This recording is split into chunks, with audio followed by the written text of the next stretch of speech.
Ladies and gentlemen, welcome back to the UKEL Spring Split. We're here in week 3, day 1, here to bring you some big games as we get sort of halfway through the split now. I'm Grant R. I'm here today with Just John, here to bring you the first game of the day. It's a big one. It's the lower end of the table, and we're excited to show you what all these teams can bring. And that is Munster versus Hive. In fact, to say it the other way around, because Hive are on blue side. Hive versus Munster. But that is not also the only games of the day we have. So we have some big ones ahead. Lucendi versus Demise Academy, Viperio versus Mythos, and LDN United, London United versus Nerd Rage. So big games ahead. But we are starting off with Hive versus Munster. Both these teams 1 and 3. Both these teams looking to make an impact. But the more important news is the game state changes. We are on a new patch, and that is why I have my colour caster John to tell me everything that I don't know about. So John, go ahead. What's going on with 11.3?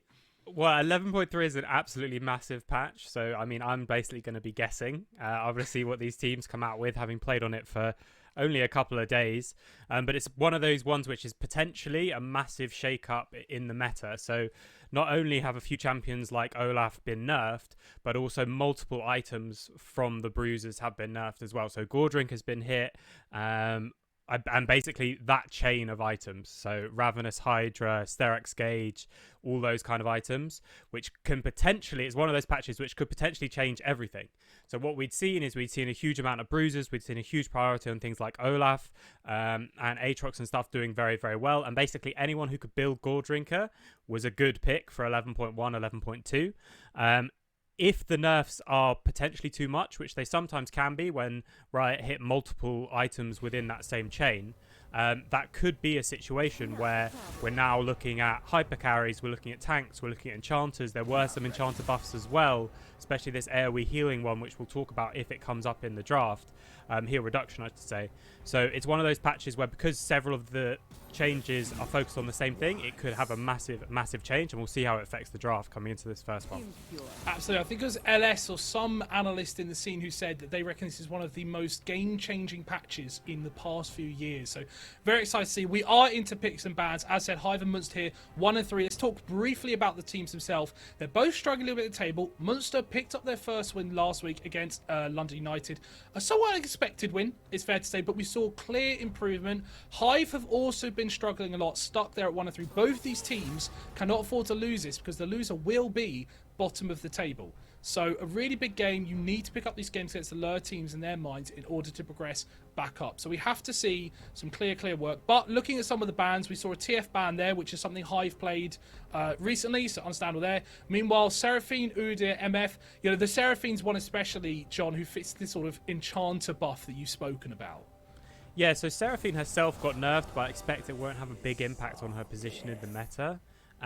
Seraphine also got sort of tangentially nerfed because it's so good with the likes of Udyr, with the likes of Olaf just running at you. But I still think it's very, very strong. I mean, it's one of those champions which is much more easy to execute. You group up and run at people. It's like the new Sivir. You just group up and they're donezo. So very, very good for teams, to be honest, at any level. It just gives you such a powerful engage. If, for example, you were going to pair it with the likes of Hecarim. So, I mean, so far, seems like 11.3 has not had a huge impact other than Olaf, falling off the priority. Both these teams, even though it's up, opting for someone else. So it seems the Gordrinker, Ravenous Hydra, that kind of changes. Sterex are having an impact, although we're still going to see Hecarim, I expect, just with the Divine Sunderer, rather than the Gordrinker we sometimes saw. So that's going to be this shake-up so far, but still feeling similar to 11.2. Yeah, so far to be expected. People are still adapting to the patch. I do want to touch on the Lilia. I'm going to be honest, I've seen a lot of Lilia in the UKEL. It is a champion that a lot of people are playing, and I haven't yet seen it too much, perhaps at the higher level. I'm not sure what the fascination is, but I've not been impressed. I'm just going to say it. I've not been impressed how Lilia works compared to some of the others. Wilhelm played Sejuani twice last week, so it's fair to say this is a very different style of champion. Yeah, not similar. So yeah. I'm curious how you transition from a Sejuani safe tank into Lilia, the opposite of safe. I mean, it's very, very different. Lilia's almost the Yasuo of the jungle. If you're not playing on the edge and not putting yourself in a position where you're saying, I'm going to dodge skill shots because I have extra mobility, extra movement speed. If you're not doing that, then she's just not as useful as many other champions. So it's all about pushing your limit. So far, I really like the draft from both teams is fairly strong and fairly sort of standard, I would say. Not that I know what standard for 11.3 is, but the Thresh allowing that Kai'Sa to be picked up. So even though this Kai'Sa Leona lane's a really strong 2v2, the Thresh plus Kai'Sa counter, which in this case Kevman's gone with the Xayah rather than something like a Aphelios, which is something we've seen a lot, Aphelios Thresh. So sort of trading off power in the bottom lane. Kai'Sa Leona is still going to be very useful, especially when they hit 6, especially when you get into those team fights. But if it's played well, Thresh Xayah should have both priority in the lane and also a slight advantage, especially coming into the later stages of the game, and just, powerful junglers on both sides. So, an interesting draft so far, not too different. It's worth mentioning that Viego is also, active, enabled, like it's not banned. Don't know how that was so difficult to say. But I've no idea if Viego's strong. So we're still playing in the NLC. We're still playing on 11.2, and we still are for all of next week. So I intentionally don't look at patches until they're going to affect the team that I'm coaching. So I don't know if Viego's good. Whenever I see it, it's either 10-0 or 0-10. So I don't know if that's the pick or the people.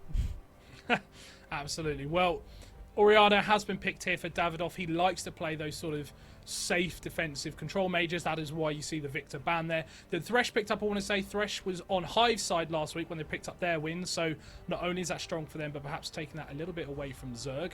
And we have seen the Mask of Jelly in his win last week against London United. It was all around the Mask of Jelly and his engages and his catches. So good to see him on that carry champ. In return to the Oriannas, something I haven't seen in a little bit of a while, and that is Zilean. Yeah, Zilean is not something that I've seen used very much. I mean, when I have, it's with something like the Olaf, when he was just so strong that you gave him the speed, you gave him the res, and it was really powerful. Well, powerful, horrible, depends how you look at it. Depends on which end you are. If you're on the Olaf's team, then I think you think it's quite fun, quite strong, and on the other side, you probably uninstall the game or something like that. So it looks like, I would guess it's going to be the Cassiopeia top. With the Zilean mid. I mean, Zilean could just be a placeholder as well. I don't know if we get informed of placeholders as we go through. That is a good point. I will check. That does give them a carry option if it was going to be the Zilean and the Cassiopeia. Okay. News in. So Cassiopeia is Camille. So it is going to be a Zilean mid. It will be a Camille top. I did actually think the Cassio was the actual pick because they played Cassio last week and they won with it. So right. I got a bit confused there, but no. So Cassiopeia is Camille. So a very standard pick. Camille's someone who has avoided nerfs despite a very strong win rate. She did not rely on this Gore Drinker healing meta, yet saw such showing in that top lane. So I think that's a super strong pick, gives the side lane potential, allows you to either join fights carry late on or stick in a 4-1 or a 1-3-1. A really strong champ all around. So I guess they're happy to effectively take the counter pick against Camille. Yeah, I mean, some of her items still been nerfed, Ravenous Hydra, stuff like that. But as you say, she didn't particularly often go for the Gore Drinker. And so isn't going to have that mythic nerf that's come in. It's still going to be a very strong pick. And we see actually, I think they had a Shen, but now they've gone for the Gragas for Synapse. So I mean, the comp coming out from Munster is very clear what they're trying to do. They're just looking for team fight. They're just looking for lots of pretty much wombo combo. Not as clean as something like a Malphite combo, but absolutely group up, force on objectives. If you can play the map so that the 5 members of Hive have to meet you at Dragon, for example, then it's going to be really good for Munster. And then Hive is a bit more like this modern style, a bit more like the LPL style, I guess you would say, of League of Legends that's evolved over the last few years, where they can play through multiple pressure points. They have this strong bot lane, but they also have the Camille in top side, which they can play for, and it's much more difficult to execute, but much more about getting picks, not having 5v5 fights, getting skirmishes, and playing around the edges of fights. So Zilean's going to be potentially making this Lilia unbelievably fast, and Kai'Sa's going to be darting around with Leona using all that 3-second cooldown stun fun that we're used to for the last however long it is now that Leon has been one of the best supports for And 5 months. The big thing for Munster as well, right, is they don't have that easy lockdown. So I think they played against Lilia last time, but they had a Nautilus. You know, you hit that you hit that depth charge, it will land. When you have a Lilia who's sped up by Zillion, you've got a Thresh trying to land it, you've got an Orianna Ultimate trying to land it. It's not easy. It's not easy. So I am a little bit worried for that side. Both fairly strong team fighting comps. You know, you give the team fight strength perhaps to Munster just in terms of that wombo, I guess. You've got the Gragas Barrel, you've got the Shockwave, etc. But it's one of those, if the engage goes right for Hive, they can clean up this fight pretty easily with that Kai'Sa, with the Zillion providing the support from the backline. Yeah, and they're going to have multiple different options with which to play the game. So the Camille split pushing on a side. I mean, Gragas is one of those tanks where, I mean, this is if he does go tank, I'm assuming he goes tank, is one of those tanks where the cooldown starts to get so low with the way cooldown works now. When you're hitting sort of 45+% CDR, that E's just got such a short cooldown that you can be not only safe, but you can stop Camille getting massively favourable trades on the side lane. But you're still going to have that split push pressure where Camille will take down towers with the Divine Sunder or Triforce very, very quickly. And you've got the Zillion and the Lilia to sort of run around as fast as possible. So, I mean, Hive do have ways of avoiding 5v5 fights, but I think you're right. I think if we see a mid-game that's fairly even, and we see Munster setting up well on an objective, getting 5 people there, then I expect the team fight should go in their favour, simply just ease of execution. So you push in, you use your priors to control an area, you deny vision, set up your own vision, and when they come to a certain spot, you just Hecarim, Ori, Gragas, all ult them, and they should be able to, I'm not going to say easily, but fairly easily, clean up a team fight. And I think diving a little bit more into the individual aspects of the players now, I want to see, one thing I said about Munster when they played London last time was I wanted to see improved laning, just laning straight up, right? Is one of the issues they were having as a team was laning was struggling. Goose couldn't get opened up on the map, and the team was so reliant on him making something happen. He did against London. That's why they won. However, it did come off the back of they're actually able to build off pressure in their lanes. They've got a Xayah Thresh this time to take over bot lane. They've got an Orianna against a Zillion to take over that mid lane. You do, I hope, expect to see Goose pop off this game and Munster take control in the early game and build off that, as you say, get control of the objectives, which builds into their ideology of what they want to do as a team, and from that maintain control. Because it does feel if they make one mistake, or if they're one step out of line, or one catch, or one person's caught out, Hive go, thank you very much, that's ours, and gobble it up. Yeah, absolutely. There's so much pick, and as we keep mentioning, you know, so much mobility in terms of movement speed, especially coming out from the side of Hive, that they will be in a position where they can not only get the pick, but also then get out or get the pick and very, very quickly snowball it into more things. You know, if someone gets caught out by Leona and you think for a second, oh, maybe we can help them, you stay a little bit too close, and this Leah then just charges at you with the Zillion speed, gets a big sleep. You know, there's definitely situations where the 5v5 group is still going to go in favour of Hive, so it's a lot going to be about vision control in this game, and looking to convert, as you mentioned, those pressure lanes, those priority lanes into areas of control, and then from those areas looking to either get picks or set up for the team fight, depending on which side you are. Well, I'm excited. One of the big things I've loved about both teams is they've been scrappy, they've been messy, they've never lied down in their losses, and in their wins, they've won good fights. I'm hoping for outplays, I'm hoping for big fights. That is the nature of these teams.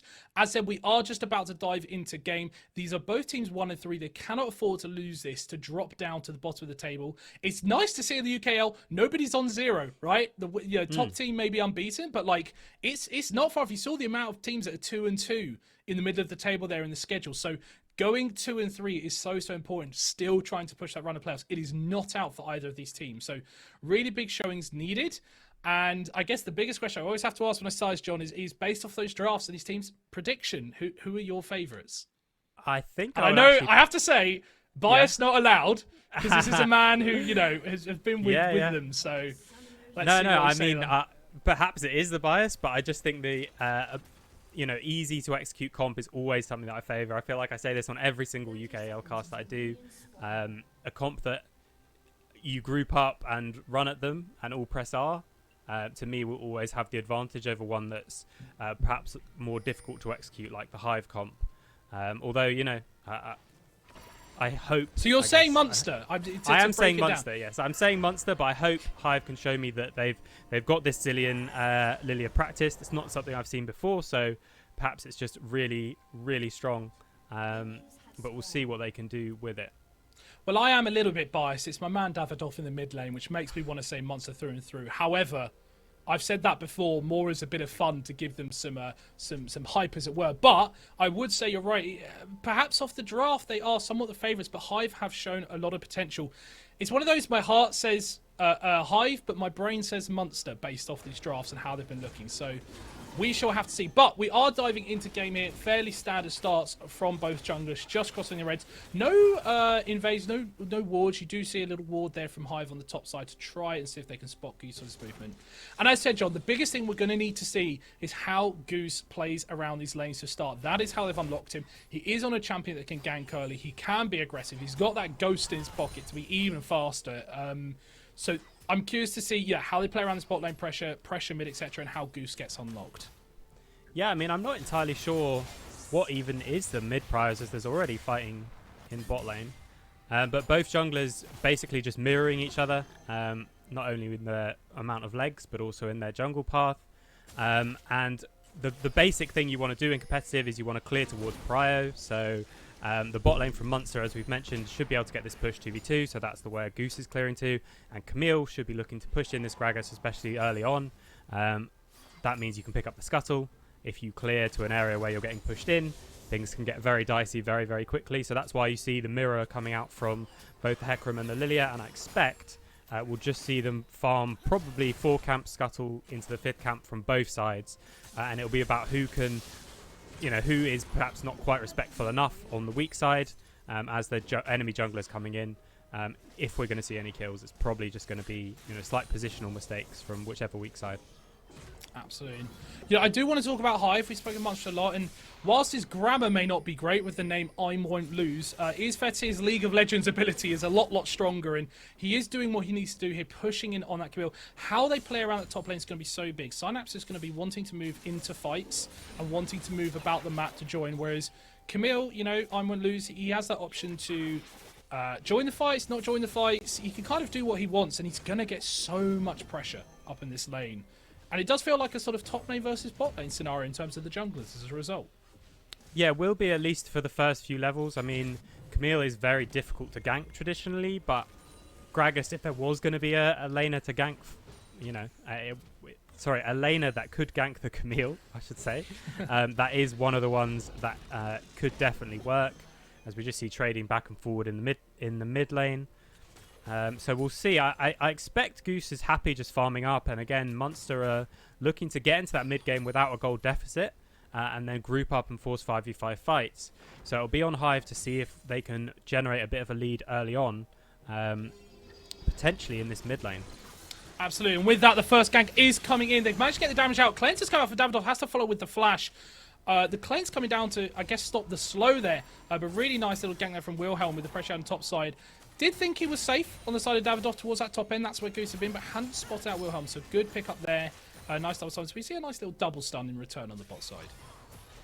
Yeah, it was super obnoxious. Now Cleanse is down. Zilean can just walk up, get that E down on Orianna, and it's going to be really easy for Lilia to come in. So Lilia's ganks, obviously, she doesn't have CC pre-6, but she has a huge amount of damage and a huge amount of speed. If she's coming out of the jungle with 3 or 4 or even 5 stacks on her passive, it's going to be so difficult now for Davidoff to remain safe in that mid lane. So pushing up is going to be really scary. Zilean now has flash. He has that TP advantage as well in the summoners, because Cleanse, as you saw, was vital for getting away. Because otherwise you flash away and you're still so slow that you potentially go down to Wilhelm on this Lilia anyway. Absolutely.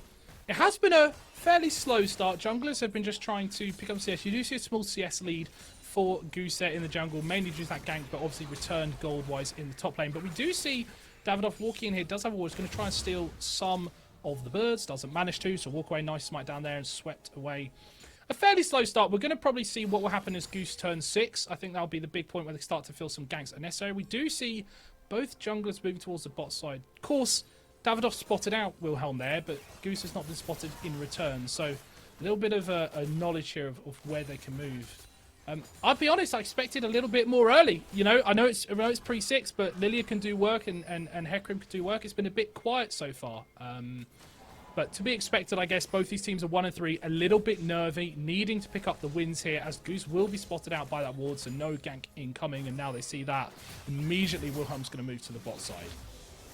Yeah, and Kev's just looking to break this freeze on the bot lane that had been stacked up. They're going to just take Scuttle, and I mean, this could be the first potential fight, but I think if Hecarim gets 6 off this, it's definitely going to go well for Munster. So this Scuttle, potentially being very important, as it was almost taken away. They do see it as an opportunity to move towards that first Cloud Dragon. Ward is cleared. They're not actually going to start it. It's a little bit of a bait. That ward in Tribush there, spotting out the bot lane rather. So they have pressure in the bot side. They have a little bit of pressure mid. They saw Wilhelm briefly walk away. It should be a very, very simple first Drake for the side of Munster. And we spoke about the need to get control of the early game. They have done it. They have done it. And this is exactly what it needs to do to sort of maintain that control of the game, play it slow, play it in a defined manner, and prevent the chaos that if, begins, Hive will absolutely buy into.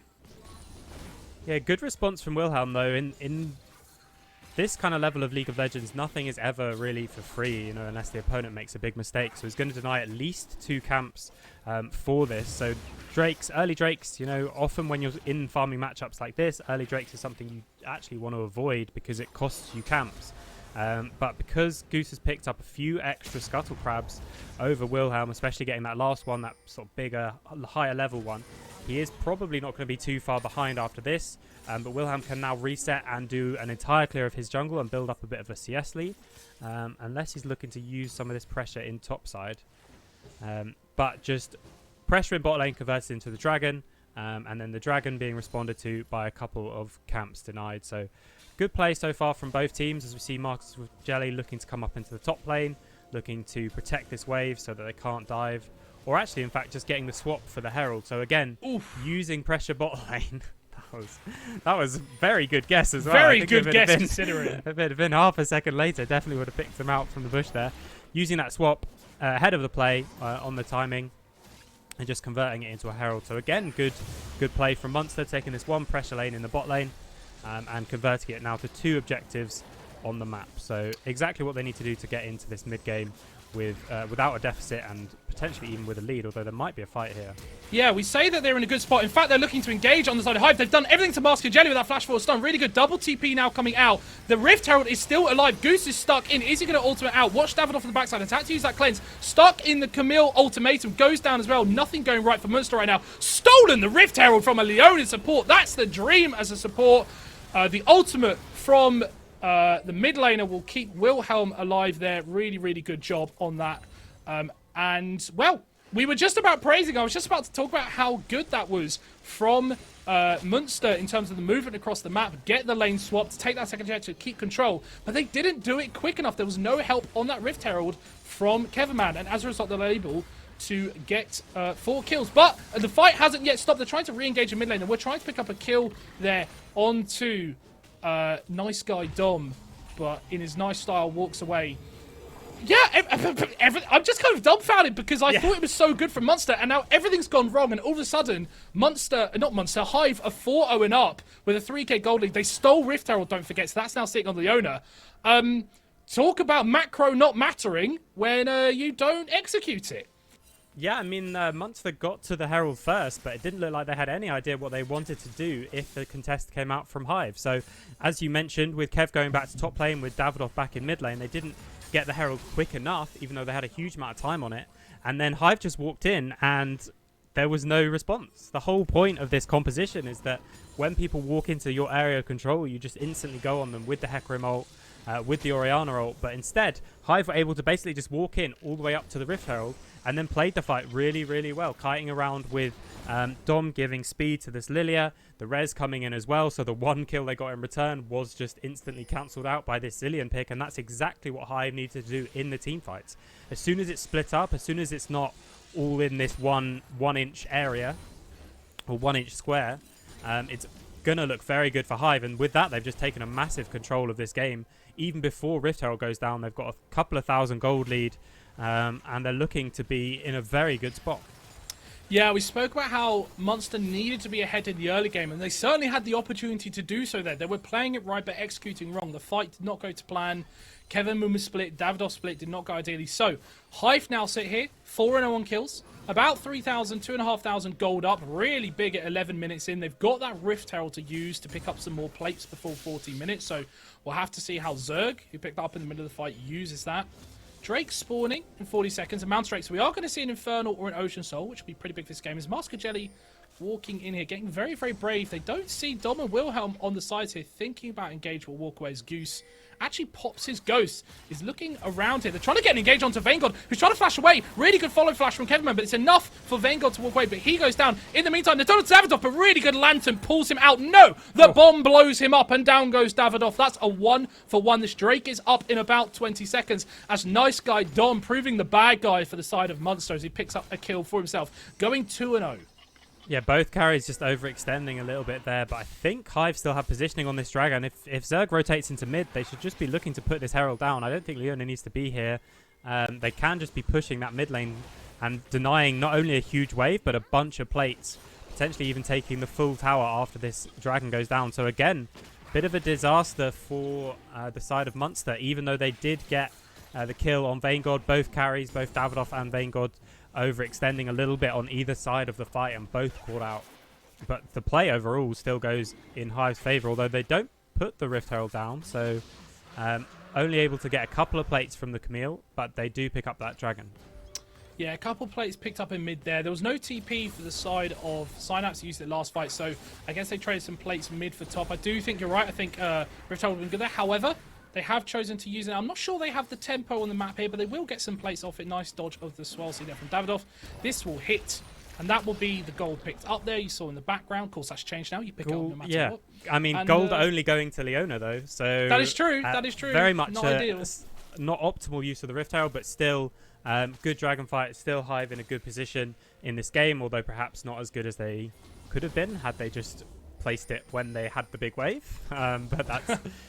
one of those things where when you're in a competitive game like this, oh my goodness. Davidoff caught out. The double bond stuns him down, which is going to get stunned off. Actually survived so far with the Phantom building safety. And now the flash fall from I Won't Lose was enough. Tries to land the hook. Beautiful dodge there from Camille. I Won't Lose refuses to go down. Now Goosey, who's trying to chase onto the Camille, doesn't do it. Davidoff still on the side. Used the shockwaves part of that fight. A lovely double bomb stun starting off from from Nice Guy Dom to put that in place. And it does mean they will lose that mid tower. So a little bit botched. They could have picked up a kill or two. Good escape from Munster, but yet again, pressure comes out for the side of Hive, and it relates to even more of a gold lead with that first turret.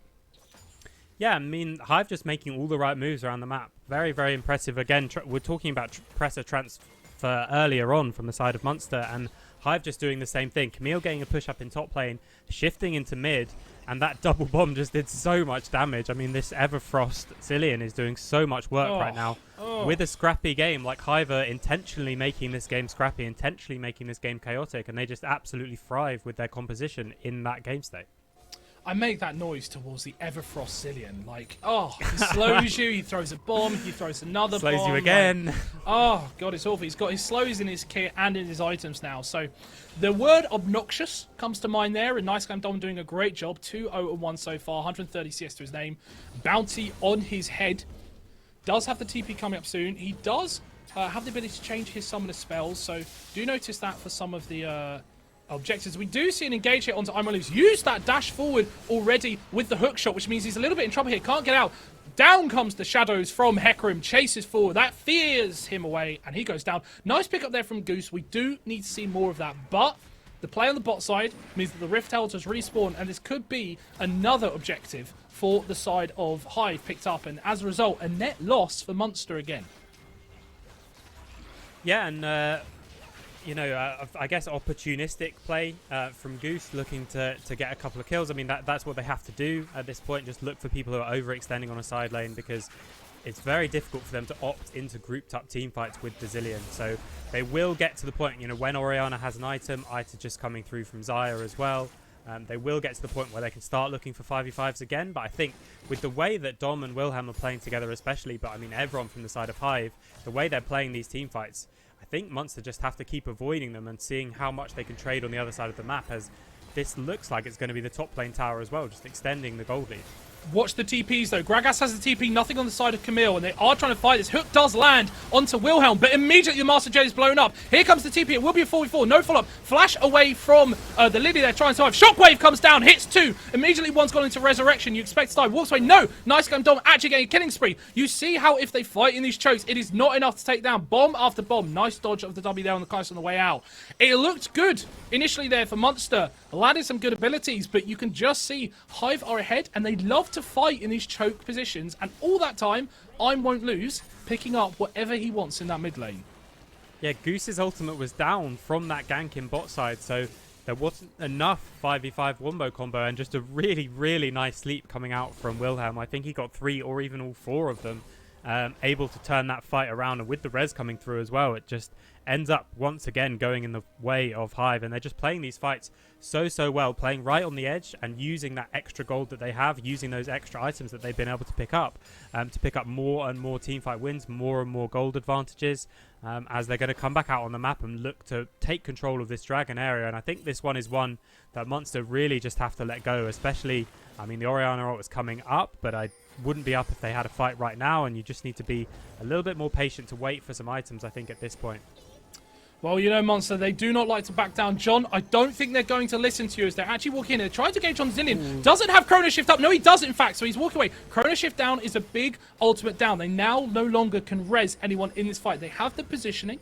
They have the warding. They're going to check the back of the pit here to try and get it. I won't lose, though. Watch him. He's on the side. They've got a ward to check for him. They know he wants to engage. He is immediately going to engage, actually. He's in the pit now. No hook shot. A little bit out of position. They think of engaging him, but they choose not to, in fact, as they're doing a little bit more damage to Dragon. I won't lose. Actually tanking the Ocean Dragon here so far. So a bit of a messy fight. Walks out. Down comes the box from Thresh. More to separate the fight. Lullaby cannot or will not be used. It will, in fact, be used on one. So it's only going to land to Hecarim. Meanwhile, in the backline, though, Sunfire comes down. That's going to stop 2 of them. Blown up from Davidoff. That's their first carry down. Now they're trying to engage all the way around. In the backline goes Goose, but it doesn't matter because down goes the Gragas. Kai'Sa carrying this fight. Hextech Ultimatum will take down another one as Kevin Man walks for his life. Triple kill for Kai'Sa as the Hecarim goes down. Look at the damage coming from the side of Vanguard. And also the bombs. It is a 5 for 2, the ace, and a quadra kill for the side of Hive. Really, really patiently played from the side of Hive. They knew that with the Hecarim ult, with the Orianna ult, and with the fact that they didn't at the beginning have the Zillion, he was still having to reset and teleport back, and they didn't have the Zillion ult.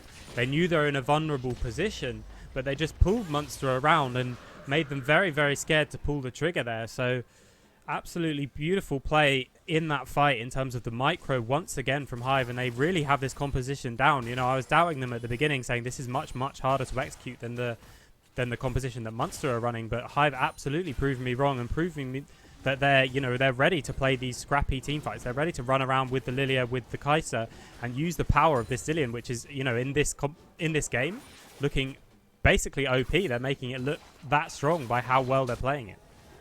Absolutely. Look, I thought this was going to be a close game, John. These are 2 of the teams sitting at 1 and 3, scrapping to get back into that mid-table, back in playoff contention. I thought it would be closer, but, you know, we both said we were a little bit with Monster based on the draft, but in fact, Hive really patient in their fights, playing really well, and deserving this lead so far. They deserve to be ahead. You expect them at this gold lead, of course, to close it out. We're about 20 minutes in, just short, and we're at about 7k gold lead. So, you know, a big positioning in terms of what they can do this game. It has to be the defense side of Monster now.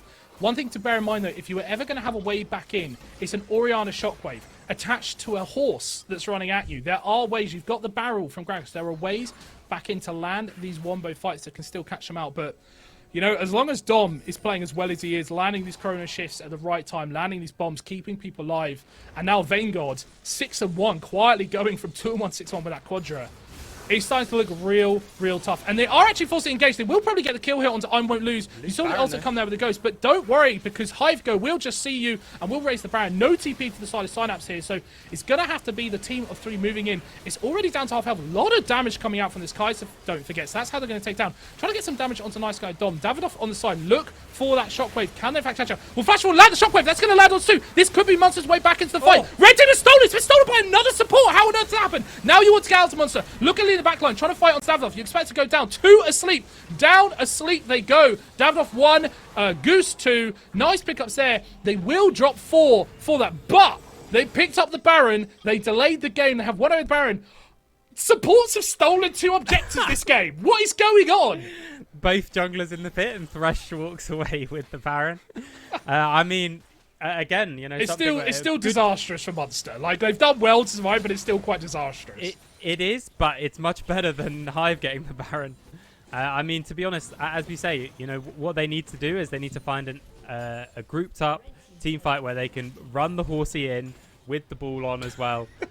But with the way that Hive have been playing, Baron was potentially the only position where they're all going to be grouped up, because their objective is so important that it's worth grouping as 5. And we've seen them just pull Munster apart in every other team fight when there's more space. So the one point where Munster could contest was that Baron. And I mean, they were able to steal it with the Thresh, as we mentioned, but losing a couple of towers, losing all those kills, definitely going to be a negative Baron power play in terms of gold, I think, when it's done. Although they're still looking onto Iron Won't Lose on the Camille here. Thinking about the gauge, they choose not to. So, look, Baron was stolen away at least. It was actually, John, the fastest Baron of the split so far, that one, by 1 second. So, with that Thresh deal, who would have thought that the Thresh Mask of Jelly would hold the title for the split so far of fastest Baron? So that's a different one. But you're right, you know, that was a really good chance for them to engage the fight and win it. And you see how, even though they didn't have the ideal fight because it was a late turn up for Goose and Synapse, there's just so much survival from the side of Hive. The Chrono Shift nice dom. Vanguard can kill it instinct in or out survive. You've got Hookshot for Camille when she's there. Wilhelm just cannot be stopped because he's just so fast on 4 legs. It's just so difficult for them to lock down these fights, and you have to look for almost that miracle moment. And there was a flash forward into a shockwave to help, but it's just actually not enough damage now. This could be it, though. Well, they are perhaps looking for that final fight. 2 Drakes to the side of Hive, though, as they're looking to fight over this third one, spawning in 50 seconds. Both teams wanted to get vision. On the top side, I Won't Lose has a little bit of a quieter game 1-3, but he can force that split push. Now you see Synapse go back. At least that Baron will help speed that up. Does have the TP on both sides, though, so if you do see a fight on Ocean here, both TPs will be available as they vie for that vision. You're seeing Mascacelli getting a little bit aggressive, wants to perhaps try and find a pick to get mid lane pressure, but in fact has to flash away as the solar flare comes down from Leon and forces the flash. So a big cooldown, not for this fight, but the flash on Thresh always useful, and we're going to see how they set up. Maybe Munster just give it up.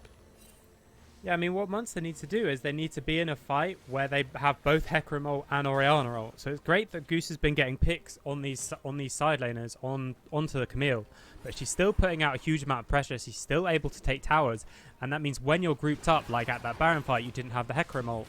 At the Dragon fight before, when it was setting up, you didn't have the Orianna ult, and they're not syncing these 2 big ults together.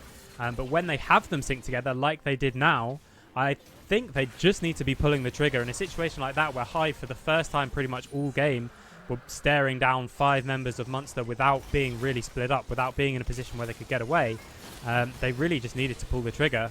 Although Kev does get the Zillion ult.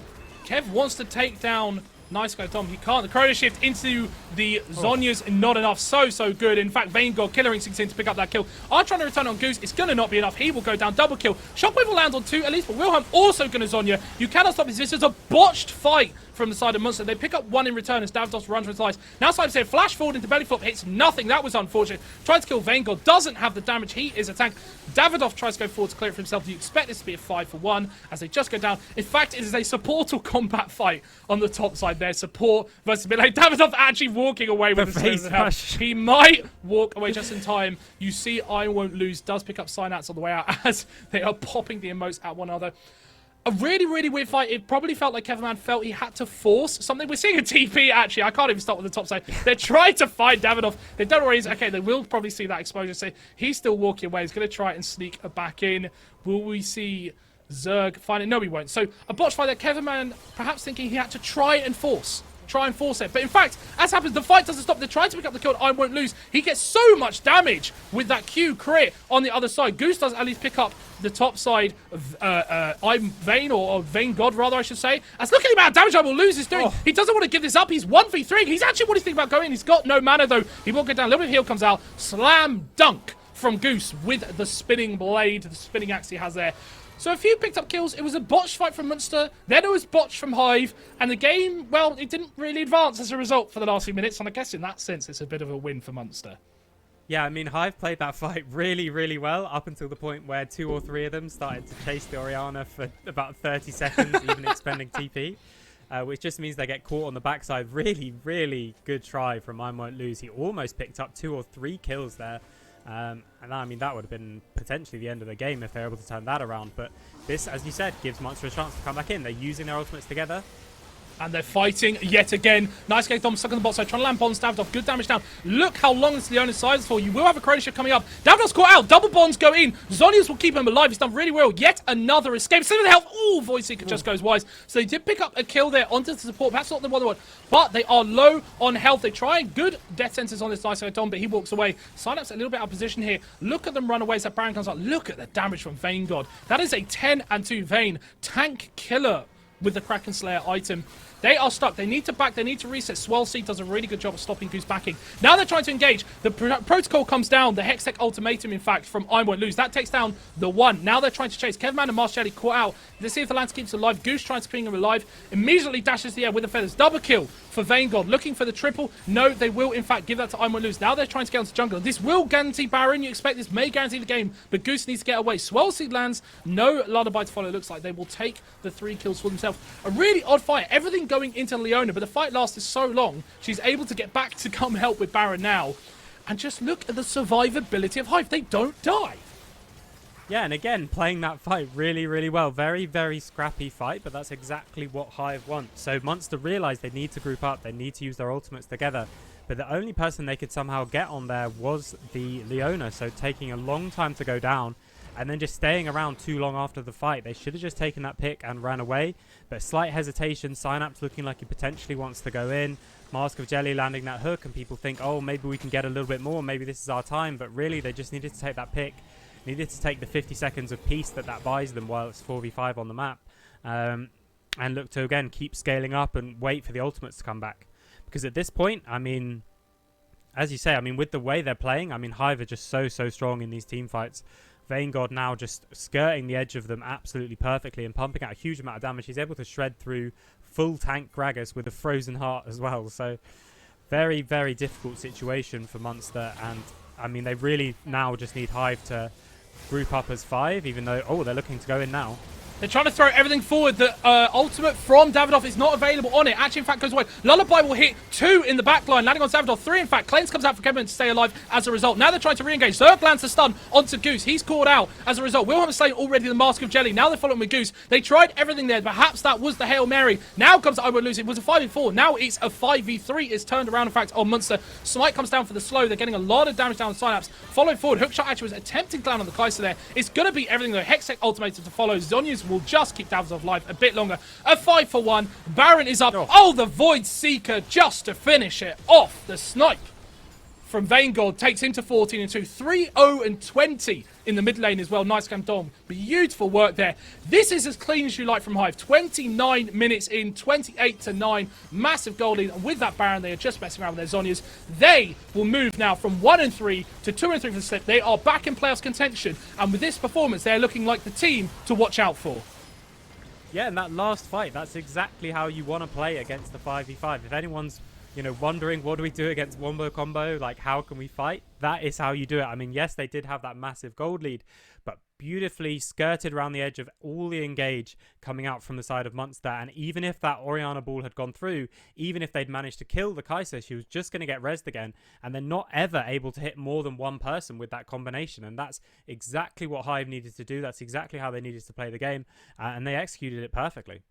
I was almost describing my head as like, that was the Roger Federer of League of Legends, right? Someone who has their playstyle and makes it just look so beautiful, right? Something where it's a situation Hive have to be patient. They have to play together. They have to play it slow. They have to skirt around and dance and then just flip a switch and go in. And they did it 3, 4, 5 times in a row. They didn't make a mistake in these fights. You know, there was a moment where they were a bit caught out because they chased the character, chased the champion and waited a bit. Sure, but every fight went the side of Hive. Every fight. Yeah, and it was a very chaotic game in general, but that's exactly what Hive needed. So, you know, normally you would say a chaotic game is like almost as an insult, as in, oh, it wasn't controlled. But with a composition like that, if Hive play controlled, that's never going to work. They needed to make the game chaotic. They needed to make it scrappy.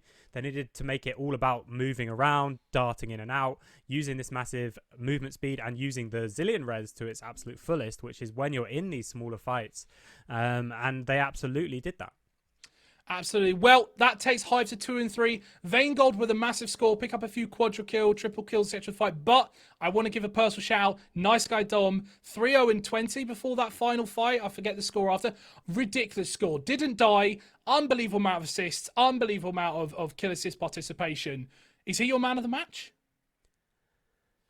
I mean, potentially. I always see what I do is I lead it with my man of the match, and I put the pressure on you. You just quickly suggesting some picks. I mean, yeah, Wilhelm very, very clean on the Lilia as well. There was a couple of crucial fights that basically were changed by the sleep coming out. I mean, especially that one in topside. But I do, I'm only saying that so I don't have to just straight up agree. But I do think, again, making me a believer in this Zillion. Very, very strong play. Always getting the ultimate on the right target. When it was baited out, the team played around it very, very well. So not only Dom playing well with the Zillion, but all of Hive showing that they've played this a lot, or they're good at it, even if they haven't played it a lot, and very comfortable in how to play with that revive. Absolutely. Well, as said, that is the end of game 1 here in week 3. Hive 2 and 3, Monster 1 and 4. Monster dropping to the bottom of the table despite a start of a win last week. Hive returning to their old form, looking strong again, perhaps showing they shouldn't be 2 and 3, but don't get confused. If you look at the table, 2 and 3 put some slap bang in the middle because we've seen quite a few games drop this year. So definitely in playoff contention. Meanwhile, however, we're going to throw it to a break before we hit game 2 of the day. But that's it from me and John for the day. Just the one game. We have plenty more to come. But in the meantime, John, it's great to be back on Cast with you, bud. It's been a few weeks and it's nice to cast with you again. Yeah, it was a great game as well. Very, very interesting, and seeing new things is what I always like. That's why I love doing casts of this kind of level, is that you see people coming out with very unique strategies and pulling them off, in this case, to absolute perfection. Absolutely. Well, we're going to leave it there for today. Twitch chat, don't go anywhere. Game 2 will be coming up shortly. But in the meantime, it's a goodbye from us. We will see you soon.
Welcome back, everyone. I bring good news. We're doing another cast. My fault. I made a mistake. Look, this is why you should read the timings, properly. So my bad, John. Welcome back, sir. Good. If you could stay.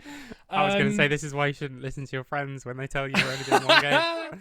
I love it. Well, the great news, we get to be casting another game here. We have Lucendi versus Demise Academy. Demise Academy, unbeaten, top of the table. Utterly killing it, 4-0. Meanwhile, Lucendi sitting bang in mid-table, 2-2. Kind of the weird ones of the season in terms of their results. Last week, they lose to Hive, who were, 0-3, or end up going 1-3. But they beat Mythos, who's one of the better teams in the league. So definitely a bit of an up and down. Big news for Lucendi, though, is they've had some roster swaps. They have actually, in fact, swapped out their top player, Inno, for Paper MC Player. And they've swapped out their support Dandy for Blackbiss. So gonna have to see how this new team gels a bit. You change that support, change that top lane. It's a new feel. It's their main roster. Clearly looking to make some upgrades. But Demise 4-0. It's not really been close at any point this season. I'm already throwing it out there like we need to see something special from Lucendi today. Something special to really take down Demise Academy.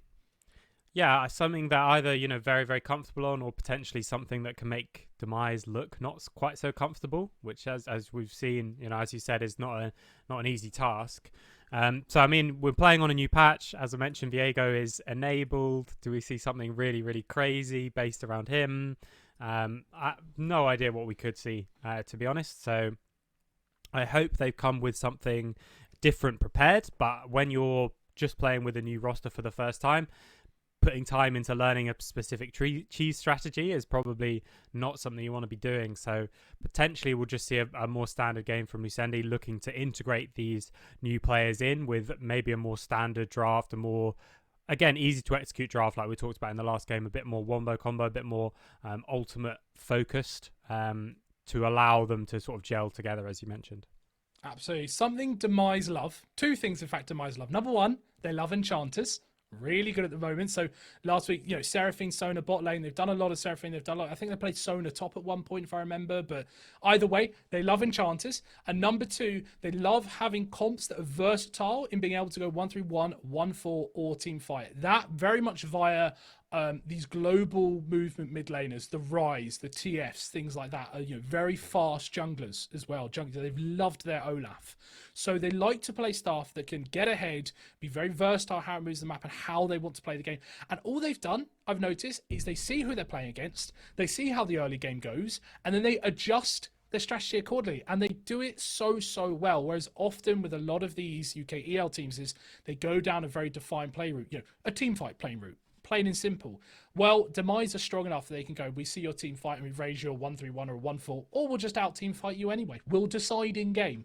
So I'm curious to see how Lucendi adapt to it. We saw Nerd Rage last week try and adapt to it by picking what they thought was a sort of counter to the Enchanter setup in bot lane, and it just didn't work. It just didn't work because Demise refused to play their game. So what I hope to see for Lucendi is very targeted bans, perhaps something a little bit cheesy, maybe as you say, something a little bit different to pull out the book, especially with these new roster swaps, and really go on the aggression. Because if they allow Demise to pick their comfort, these global mid laners, these enchanters, they're just not going to win.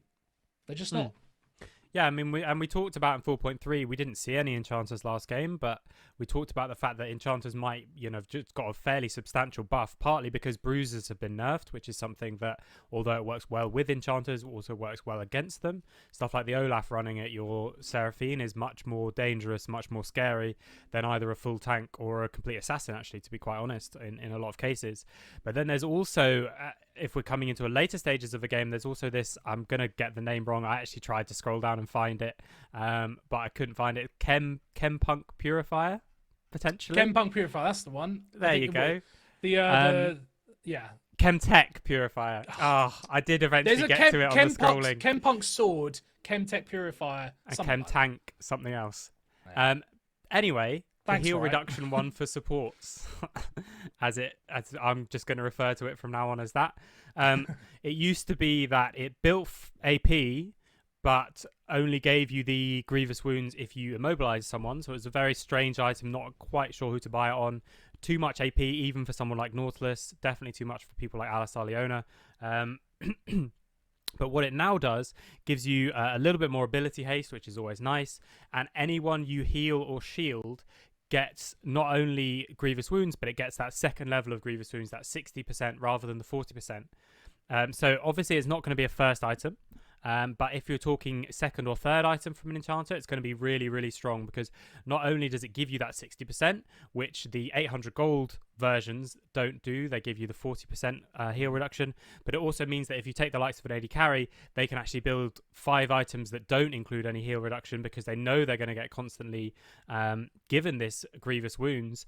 And if you're looking at someone like a Sona or someone like a Karma, you put the ulted E from Karma on everyone, or even just the Sona heal, everyone's giving 60% heal reduction. It's a really, really big like counter, and I actually like this from Riot. I was a bit potentially a bit negative about the way they've done the items, nerfing several items in the same chain a lot, and the champions themselves.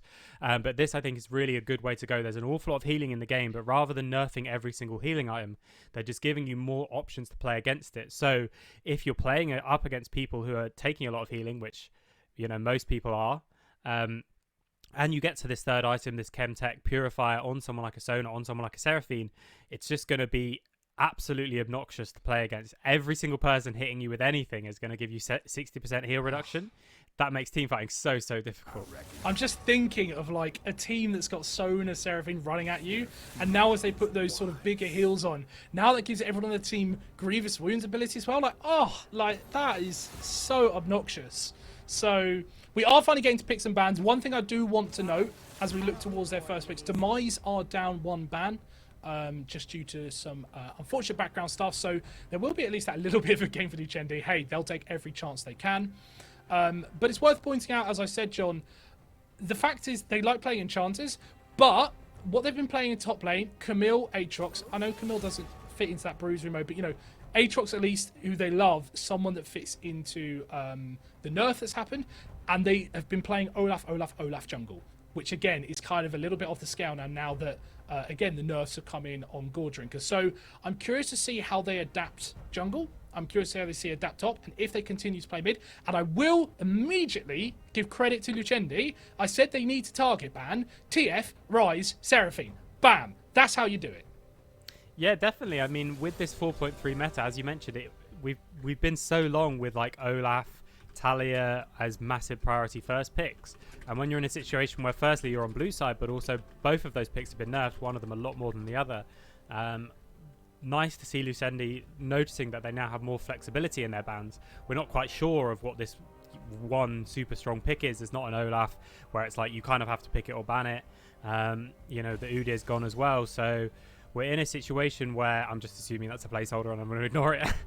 We're in a situation where they can spend some bans targeting, and that's exactly what they needed to do, like you say. So that is the Kai'Sa in the first pick coming out from Lucendi. So very standard, with Senna, one of the answers being taken away, and the answer with Hecarim once again, and the Gragas. So similar draft from last time.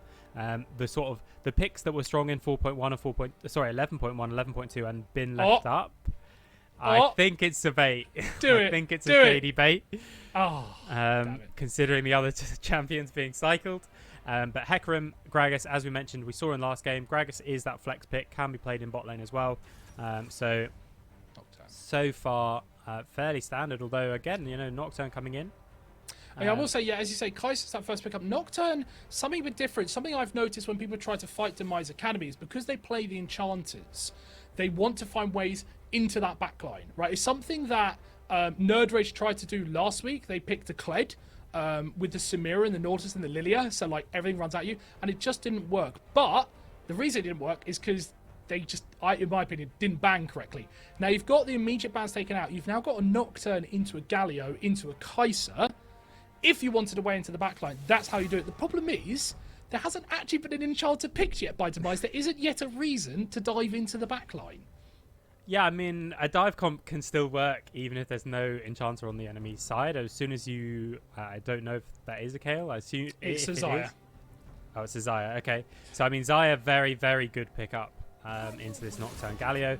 But regardless of whether there is someone that's obviously going to be your target, you know, that if there is someone that is vulnerable, picking this not only denies any enchanters being picked now, or at least you'd expect so, It's also still just an easy to execute comp because Kai'Sa can dive in, Nocturne can dive in, Galio can dive in. All you've got to do is just decide we're going to go, and you don't even really need to control an area and set up in the same way that most comps do because you've got so much range, especially when you hit level 11 on that Nocturne to engage. So I think I like it still from Lucendi.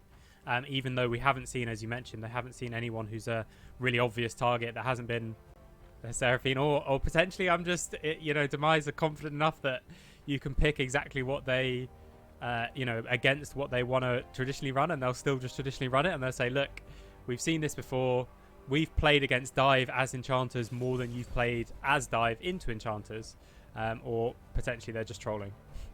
I mean, I am noticing again, I think Lucendi have come in with a draft plan around Demise's old style, right? But I said the one thing you have to be careful, Demise, they love playing multiple things, and they've adapted this draft so well. There isn't a reason yet to dive into the backline of Demise. 3 frontliners and Desire who presses R. You've now got a Shen to add to the dive, so just add that on top for fun as well. I guess Lucendi are tripling down on kill Zaya. I'm curious to see what they pick up mid here for Demise. Do they go down like an assassin route who can try and pick up the Kais, who can try and pick up what looks like will be an Azir? Very curious, and they just kind of commit to that frontline element, or do they in fact go for a very, very safe mid? It's just, I don't know, it's a weird one for me. It's like, I feel like Demise are just countering this draft so well. Yeah, I mean, as I mentioned, look, when you've got this much dive, you can still dive on anyone. With the Kai'Sa coming in, anyone can die if you're putting them in a situation where you're outnumbering on the side. But there's no particularly easy targets, as you mentioned. There's no one who's squishy and doesn't have some sort of mobility. I mean, LeBlanc is going to be a definite target. Azir is one where you don't really want to be in a situation where everyone just dives in and Azir is left on the back line, just throwing down soldiers, desperately. I guess trying he can to dash forward. He can kind of join them. He can, yeah. He can. Normally, what he does though is dive in and ult people backwards and split up the fight, which can be very useful, but does leave him quite vulnerable when the rest of your team is just diving onto one specific person. But it does allow them to have enough backline damage that even when all these ults go through, if no one dies, they still have a potential team fight win because they've still got that damage if they need to with the Azir. Absolutely. And look, I just want to say that LeBlanc pick, the assassin, I predicted it. Coaches, I'm still here and available to help with drafting should you ever need me. But as you say, Demise, really, really good pickup. I do find the Azir slightly off. Look, it's a more safe blind pick, right? Because Azir has been shown since these nerf changes. Actually, Azir's come a little bit back into meta. It's a safe blind, the best you can do. But it doesn't, as you're right, fit in with the comp. And you've kind of got both. It's this weird situation. I'm trying to think it's like battle formation. You've got one team running forward, diving over the front line of shields to try and hit the archers in the back. And there's only one archer. And then you've got the other side letting them jump over, seeing them go, and then go, all right, well, we'll just go kill their one archer now. And then you're just left with the 4 soldiers at the front turning around. So it's like this really weird like battle of chess and positioning where both teams are going to end up on the wrong side of the map. I'm very curious to see how it goes. But again, I just want to give credit to Demise's a counter of that. They saw how Lucendi were attacking their enchanter design and their backline design. They've adapted, and now I'm really excited. For the first time in a little while, we're seeing an assassin mid. Yeah, I mean, I'm just thinking, I'm just picturing in my mind a fight where Nocturne, Galio, and Shen ult one way, Hecarim and Set run the other way, and they just cross over, don't even touch each other. All of them pile onto the Azir, or all of them pile onto the Xayah. And we just see what happens. But I mean, it does become a lot when you've got 2 similar comps like this. A lot about execution. As I mentioned, whoever they dive on will still be in trouble, even if it's not the Xayah. Xayah, of course, has that great ultimate, which is a perfect counter to this kind of composition. But when you keep stacking those layers of CC, you keep stacking those layers of dive on the side of Lucendi, then you might well be in a situation where Xayah still goes down after the ultimate. Of course, the Gragas pick, though, I mean, is very, very good for that exact same reason. So you just Xayah lands barrel. Yeah, and you always use a Gragas pick, both aggressively and defensively. It's why it's loved so much in the LEC, because you can use it to engage and completely split up and make a fight chaotic where it's looking scary. So really good. You just throw that R. I do want to touch on what you're just saying, though, about how they have this layer of CC. You know, Xayah can go into the Featherstorm and can dodge one thing, maybe get a GA or whatever, but you have a Shen and a Nocturne and a Kai'Sa and a Galio, and hell, maybe even an Azir for fun if he's engaging. That's 4 to 5 aspects of how they can engage on you. And I'm looking at Demise, and the one aspect I'll give is, if they do get the kill on Xayah, Kurosh, you expect, will have used his rotation of spells to try and take someone out and do some damage. After Kurosh's rotation is down, how much damage is truly coming out of Demise? You know, assuming Leon's not superhead, assuming Blank's not superhead. You know, they are not as sustained damage as Shady or Highlander or Limsey. So there are ways for Lucendi to win these fights. You do feel like they have to commit to this sort of all-in style and pull it off. And I really credit that Gragas pick to prevent that.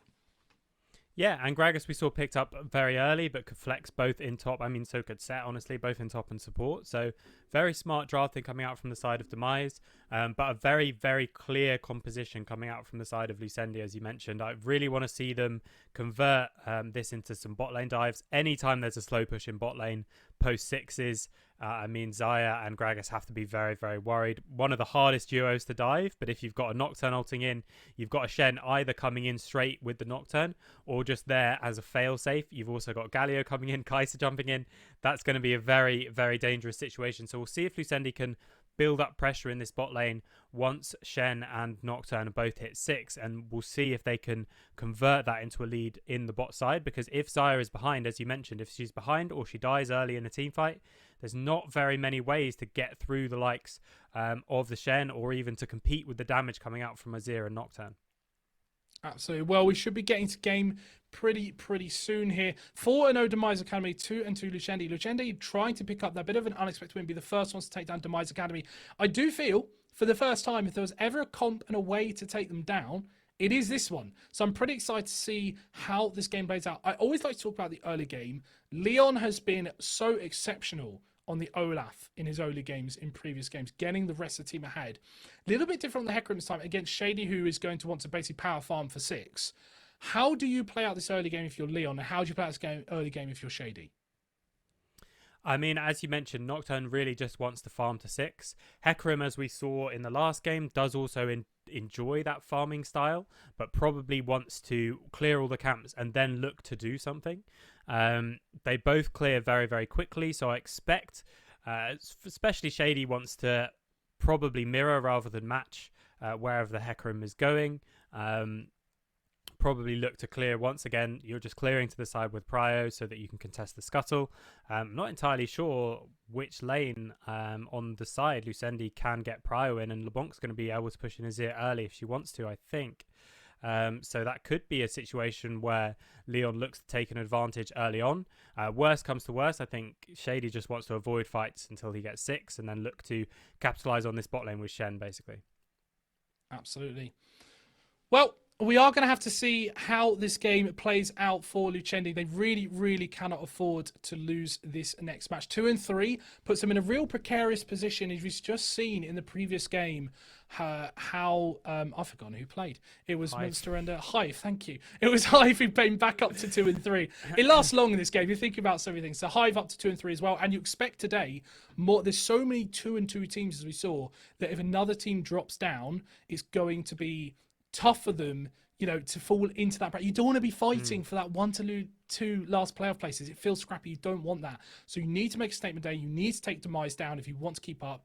Demise, meanwhile, they have a little bit of room. They want to have a bit of an unbeaten season, go all fancy. I'm curious again to see how they do. The biggest thing, John, for me around Demise is it kind of, regardless of the comps and just regardless of drafting and regardless of everything, they're just better than everyone. They just win. They're just mechanically better. Macro is better. They get ahead no matter what. And, you know, is this the team and the comp to prevent that happening? I mean, you know, in this meta, if one team gets a lead, anything can happen. You know, item completions mean so much more, especially those first couple of items with the Mythic. They're much stronger than they have been in previous seasons. So any team can beat any team. That's why it's, you know, I mean, it's already been proven that you look at someone like G2 and so many people are saying, oh, maybe they have an undefeated season, but in this season 11, it's going to be very, very difficult. So if Demise can do it, it's very, very impressive from them. But, any comp that you're playing against, if they get a lead, it's very, very difficult. And we saw, in that last game, yes, Hive played it very, very well, but it was basically just one team fight where they got a few thousand gold lead, and then they come in with the mythics, and they just keep playing the game and speed up the game. So, this isn't a composition where I'm going to say Demise have a massive disadvantage or anything like that coming out of the draft, but you absolutely could see situations where Lucendi just completely run away with this game using this massive amount of dive to get onto the backline.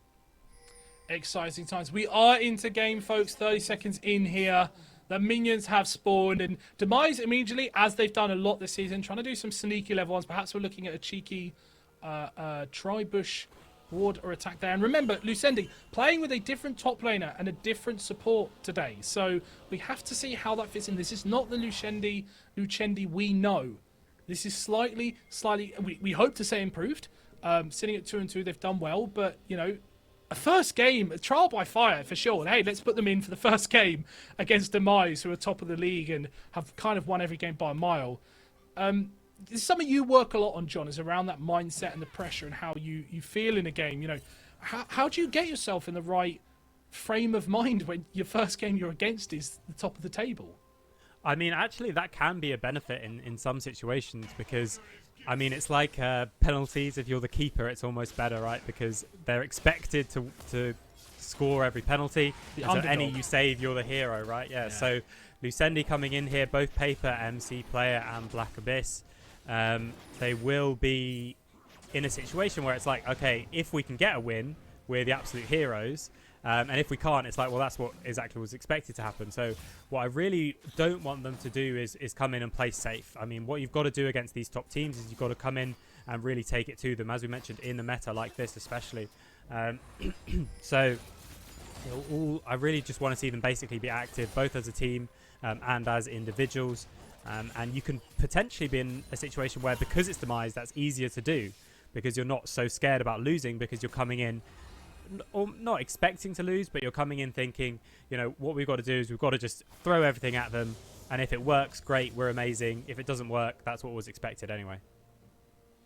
Absolutely. And you do see Demise sticking to what they do best, which is getting pressure across the map, really pushing and fighting that bot lane, getting in the faces of Highlander and Black Abyss. So good start there. Very standard start from Jones. In fact, we see a lot of engage on Tobias first. He's had to flash away. Ignite was traded from Little Pants on that as a result. So a lot of damage coming down there as he managed to get the dash away, failed, flashed away as a result. And you are seeing that sort of mechanical prowess, and I know Isaiah can get the game going on as a Gragas, but just the mechanical prowess and really good duo work of these two. And it's just been the story of the season so far. Fuyu and Little Pants have been incredible.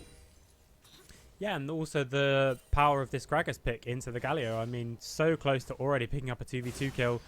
Was actually, because the Ignite was traded, we are going to be in a situation where Highlander and Black Abyss are going to have now sort of the fighting advantage in that 2v2 if they can get a good trade. But with that body slam coming out from Gragas, interrupting the E from Galio, just shows how clever this pick was basically early on. Can both be put into support when the matchup's good. Gragas bot looks really, really strong. And if not, you can always just put it into the top lane. Obviously, well, you are seeing Leon moving bot side here. Both, one flash down, of course, for the Galio. So you are going to see a four-man dive. LeBlanc coming over the wall. Half health, actually, so they can't afford to mess this up. These are not the healthiest champs in the world. They're going to try and walk away. Highlander walk away now. Black Abyss sees it. Gets the knock up onto Little Pants and walk away. Gets a really good taunt onto Leon there. Actually, Leon is tanking. It's going to go down, so it's a 1-for-1. It is botched, as we thought it may be, as there are a 1-for-1 trade. Lucendi coming out on top there, just what they needed. That means free farm for Limsey in the mid lane. As the cleanse comes out from Fuyu there. I'm not sure about that one. Perhaps was worried about the Kai'Sa passive hitting, as was trying to get the stun from pulling those feathers back. And there will be more pressure on the bot side. But meanwhile, they're going to try and get Sturridge on the top side. That fear coming out onto Blank. He doesn't actually care. Wants to fight Shady. Turns around all the grit and instead pulls in Shady himself. But Leon here is to help. Paper MC Player, does he know that Leon's here? I don't think he knows. Perhaps he got to be aggressive. Goes to the taunt, but sir, you do not win this. As Immediate Black runs away, doesn't have the Haymaker to turn it around. And now Shady is having to come in and save him. Leon's here. Now all of a sudden, pick up for Kurosh. Flash away from Shady, but the chains will land. Kurosh does really, really good job. A thumbs up from Kurosh. That is a 2-0. And, well, if you're talking about a first game for MC player coming in, what on earth was that? I think you're right. I think he just had no idea that Leon was there, and also hadn't factored in that Hecarim was obviously coming out of base, having just died in that tower dive. And just really clean play from the side of Demise, playing with these big waves, using that pressure in mid, pushing up mid, going through mid into bot to set up that dive. Yes, it doesn't go massively well, but actually still an advantageous position because Kai'Sa is denied a huge amount of farm there. So that's the thing about making plays with priority. That's the thing about making plays on these big waves, is that play goes 1-for-1 and you in fact lose. I mean, you do get the first blood, but you lose a lot of time on your jungler, but it's still worth it for you because Kai'Sa loses a huge amount of CS, and as it turns out, the kill goes on to Galio and no assist coming out from Kai'Sa, so she's going to be really behind. And then just returning that play on top side as well. I mean, that one was a bit more just mechanics. Good play from Blank to come in, and then I'm not sure. I think he just had no idea and hadn't factored in the fact that Hecarim was just going to come back from base and definitely head to his top side. Absolutely. Well, it was botched on bot, then it was botched on top. Botched is the name of the game so far, and at least a 3-1 kill count and about a 1.5k gold lead for Demise. We are seeing an engage come down onto Fu. They know that they have the summoners in a sense advantage. Shady's sitting on side, but look at the damage as a pulls the Featherback flash away from Highlander as well. Ignite is going to go down though. You think that's going to kill Highlander. He will go down to the Ignite. It's a beautiful turnaround. Little Pants is playing out of his mind as he flashes forwards with the belly slam to get the second. A pushback from Leon with his horses. Not enough to take down Shady. Just mechanical outplays from this Demise bot lane. Beautifully done. Yeah, I mean, there's nothing really more to say than that. I mean, Fuya putting all those feathers down, knew that even though the fight was going, it looked like it was going in favor of Lucendi. There were so many feathers down that when that Blade Caller came in from the Xayah, I mean, Kai'Sa almost got one shot, and that's the huge thing about this matchup, is that until you get sticks, you can't really get out of the feathers from Kai'Sa. She becomes very, very vulnerable, and so in these longer fights, Xayah is able to pick up these trades, and in that case, pick up the kill as well, even though he'd already blown the cleanse in perhaps a misclick earlier. So that's why Black Beast went in early. That's why he thought, you know, perhaps we can get something done here, but turned around expertly from the side of Demise. It's a tough situation for the new stars as a Black Beast and paper MC player for Lucendi. Perhaps not going as one. We see a lot of pressure come out to mid. Kurosh just dodging for fun at this point. You know, we praised Lucendi's idea. We praised how he do. We did expect there to be a slight lead from Demise, but not 5-1 at 7.5 minutes. Not that indeed, and a lot of that going on to bot side. You now have a 2-0 Kurosh. If you want someone ahead, get the assassin ahead to blow up the Azir. You now have a 1-0 as well for Fuyu. So really, really strong for their positions of where that gold is. As we now see Leon on the top side, he's going to start the charge, taunting away from player, dissuades him, and we go a little bit quieter. Yeah, I mean, 2.5k gold lead at 8 minutes. It doesn't really matter if you can dive into backline. If you're not going to the items or the damage to do it, or we can just kill you, you know, as Demise would say, as you run at us. So a really tough start for Lucendi. Yeah, and Demise just consistently playing well with pressure, playing well with the waves, as I mentioned already. And Hecarim's here on the top side to try and protect.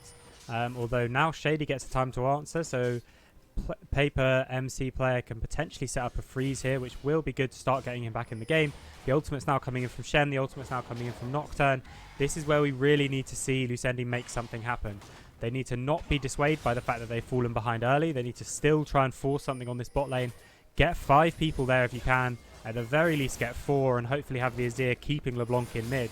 And use that numbers advantage, use those globals to try and get something back in this game. Because, as you say, the later this game goes now, we're in a situation where the Nocturnal is going to mean not as much because there's so much gold coming out from the side of Demise. Xayah still has that ability to ultimate it. So because they have that advantage in the items, grouping up for them is really, really good. So you have to play for outnumbered fights. You have to play on side lanes. You have to use these globals to try and create a 3-on-2 or a 4-on-2 or something where you can get you have the gold advantage there simply because you have more people in the area in the fight. Absolutely. So 9.5 minutes in, just under a 3k gold lead for the side of Demise. They are looking like they deserve to be top of the table 4-0, going for that 5-0, still sitting on that unbeaten split, doing everything they need to start this game as well. You are seeing some good fighting in mid there. Actually, Limsey doing a great job of returning some damage onto Kurosh, who is already sitting on some nice little items there with that gold in his pocket. You're actually seeing the magic resist boots picked up from Limsey there, the Merc Tread, so perhaps doesn't like the ability to be blown up in these fights. As you are seeing now, the pressure from Kurosh, he's getting the mid lane, he's able to walk around the map. You're seeing Little Pants follow, doing a great job. And this is that macro we talk about. As they do land the chains onto Black Abyss, he will dash away. And it's just all going the way of Demise. You know, we expect it to somewhat, and part of it was because of botching it, but part of it was also just how good they are mechanically. And this is before we get into the fights. This is before we get into the macro style of their play. You know, they've got a dragon to their name on top of it as well. I already am struggling to see ways for Lucendi to be in this game. Yeah, and just moving around the map once again, very, very well. They're getting push in mid lane, and then they're using that to invade. They're getting Little Pants out on the map every time they get priority in bot lane, and it just exerts a huge amount of pressure. Another deep wall coming out from Kurosh as well. And this is how you convert a gold lead to basically to a game. Is you use the pressure that you have, you can push up these lanes with the extra items you have, and you push that vision into the enemy jungle. You control areas of the map, and you look for picks whenever they come in and fight you on them, and you just keep playing on waves, keep doing exactly what they're doing. Absolutely. We are seeing some vision move towards this top side. Demise are looking to come in and remove it. It's about a minute till that cloud drake. We are going to see either the mountain or the ocean again, so similar path to last game. We haven't seen Demise push in terms of objectives just yet. That Rift Child's been sitting around for a little while. They're kind of trading vision. Lots of vision wards you can see on that top side there. 2 from Demise, a couple from Lucendi, 1 slightly deeper in there, actually 1 on the pit as well. So really, really good fighting in terms of vision, which is something that I like to see teams do who are playing better teams. Your vision is so, so important at this level because the better teams make it look like such an advantage. I mean, look at this bot side. Lucendi are having decent defensive vision out, but look at the deep wards on the side of Demise. They've got 3 things out there, so really, really good from there. You are actually seeing a lot of pressure. We actually missed that on the mid lane, but Limsey going really, really low. Had the Shadow, I think, come in, but we actually got cancelled by Blank on the top side with that face breaker. So Limsey now running for his life. Kurosh will be seen on vision walls. They know he's here. Blank, I guess, it doesn't know what is going on. They shout out, and he hears a Blank. Nothing in his microphone or his ear set. You are seeing both fighters low there, but with that in mind, having to walk away bruised, as I'm still laughing at Blank there. They are going to get the Rift out as a result. It was good, at least Limsey escaped, and if they trade it for Dragon, you know, it's not the worst thing in the world. No, absolutely not the worst thing, although Lucendi really wanted to be in a situation where they were using that Shen ult to make an aggressive play rather than just using it to defend. But, you know, they trade objectives, no one goes down, Limsey not even blowing flash. So, yeah, I don't entirely know what Blank was doing there, not just picking up the free kill on the Azir. But good interrupt on the ultimate from him, and then getting a bit too tunnel visioned is the most generous way to say it. But that Herald does go down, and trading it for the Dragon is not something you want to do when you're 3,000 gold up. But, you know, Cloud Drake is actually a very, very good prize for the side Lucendi when they're so reliant on ultimates, and they've got long cooldown ultimates like the Galio, like the Nocturne, and like the Shen. So basically the perfect Drake, honestly, for them to be collecting early against the run of play. And now we need to see, can they use these ultimates aggressively to try and generate a gold lead, or are they just going to have to keep using them to try and block what Demise is doing? Absolutely. The biggest thing you can do against teams is when they make those mistakes, which are rare and few between us. We do actually see the passive pop to mid, but Kurosh wanted to get a trade damage beautifully done properly out of HQ. When these mistakes come in few and far between, you must take advantage. And Lucendi did exactly that with that Drake pickup and the pressure on the bot side, as we called Blank, but it went to voicemail, unfortunately. So he, hopefully he'll be a bit more switched on for the next fight. You are seeing a CS win in that top side for player, MC player. You know, whilst he had a tough situation dying early on, he's done a great job to get ahead there and starting to win that matchup. And overall, you know, Lucendi are holding, and I think that's a game position too. But Blackbeast, a little bit caught out here, has to flash away immediately as you saw the belly slam possible from Little Pants there, putting a lot of pressure down, immediately a wall to follow, so you know he's there. This is what we talk about, you know, stalling the game. I guess it's a good position to do. They fight around the dragons, they fight. They want the 5-5 team fight where they can pull off the engage. Yeah, and when you're 2.5, 3k down at 8 minutes, things are looking really, really rough. And then 2.5k down still at 14 minutes, and they're much, much better. I mean, still a potentially winning game state for Demise. You know, they should be definitely favoured to convert this rather than the other way around, but much, much better than it was only a few minutes ago by just being equal. It's just a smaller percentage of the gold you've got. You've now got items. There's first mythic starting to come through. 2 on the side of Lucendi, matching the 2 already coming out from the side of Demise. So the power is much more even than it was earlier, even though the gold lead is still the same. You make a good point. It's so important early on when you get a slight lead. That power spike you get from the first set of mythics for what, a minute and a half, can be so critical to fights. And Lucendi avoided that fight. They're a little bit behind on the Azir. You have that Night Harvester coming out from LeBlanc, which is going to really buff up her damage now. But overall, Kraken Slayer to match the Gale Force, Eclipse to match the Divine Sudder in jungle. You know, Lucendi have avoided that really, really scary moment. And with that, they are in fact looking to make an engage on the bot side. Watch for that Shenel. It is up. He can come in and force the engage onto Shady, but Shady looking like he'll play safe instead. Leon sitting a little bit on the side.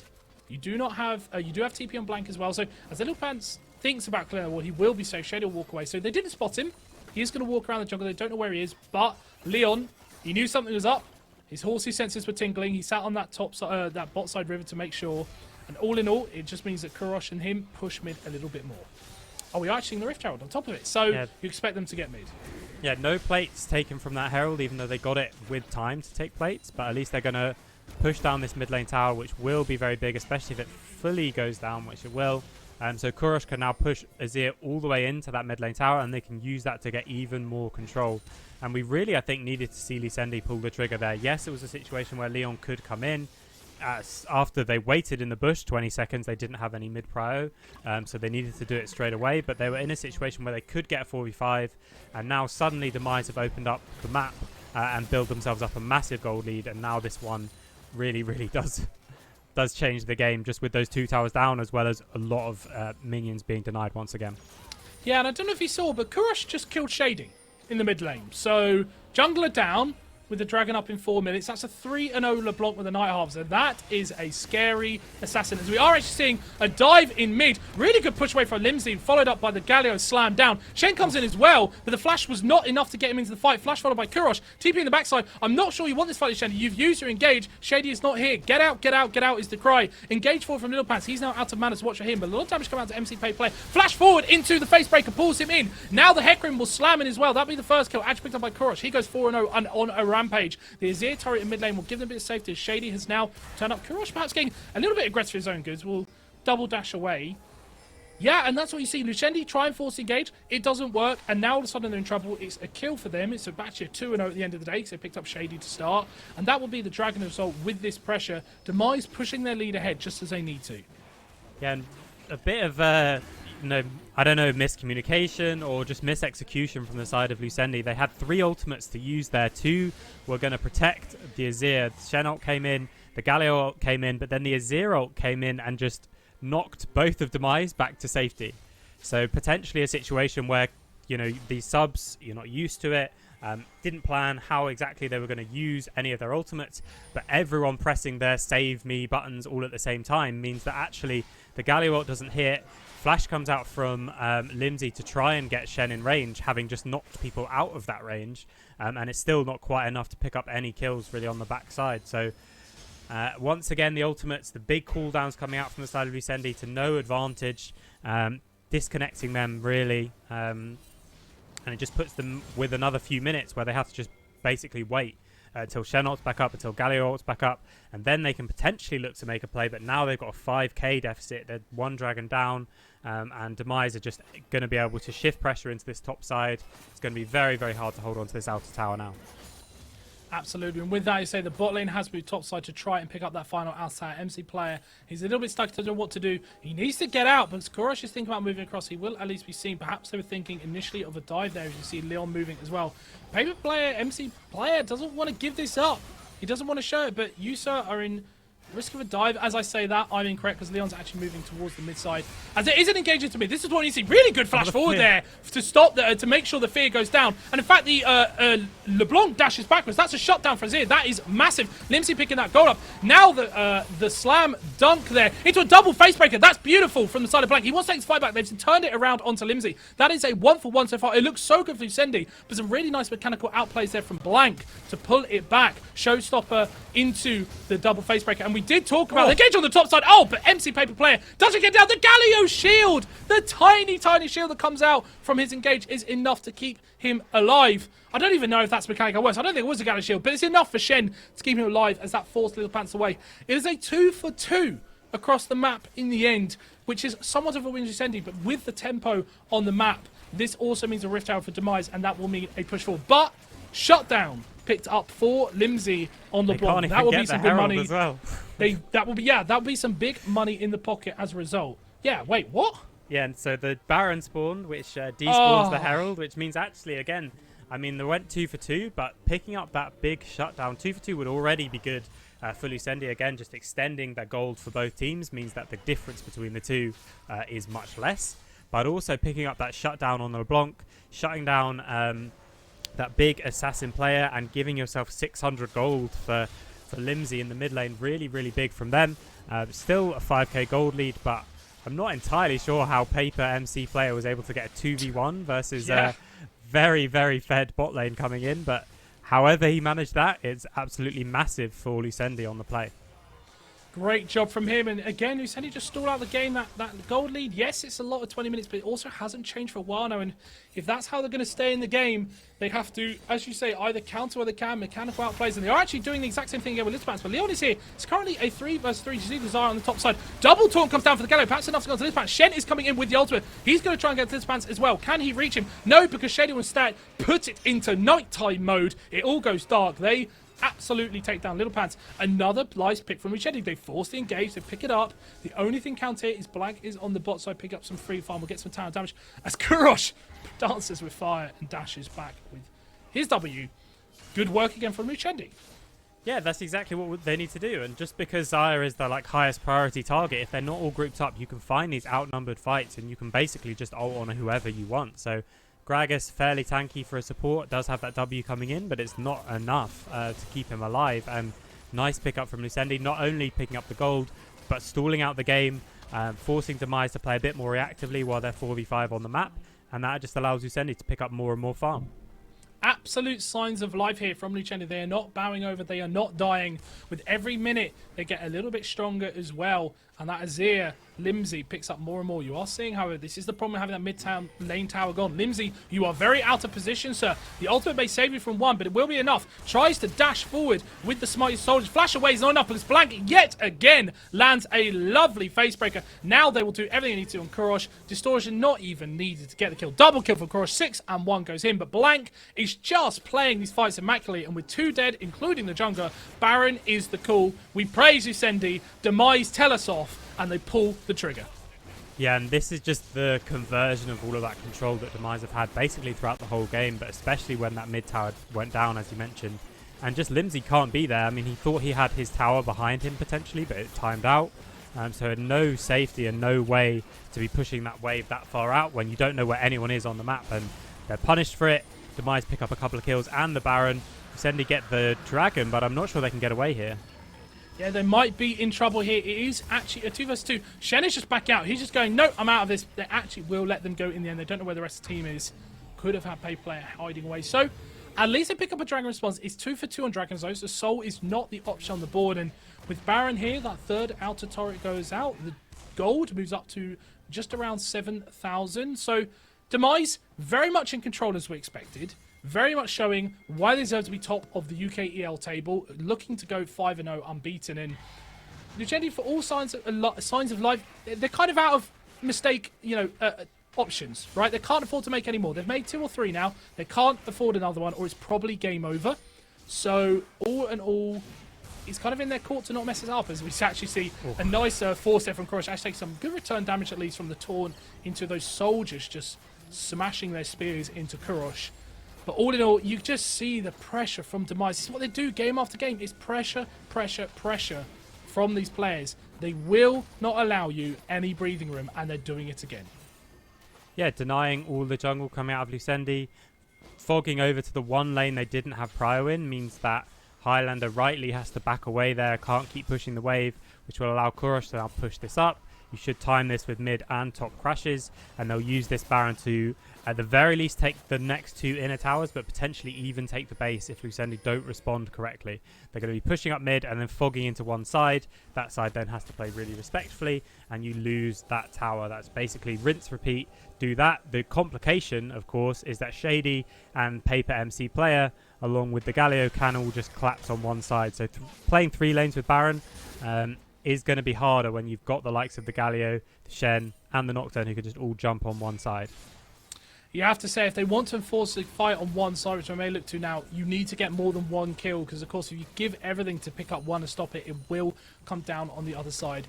The vision from Demise is so... I'm trying to think of the right word. It's just, it's dark.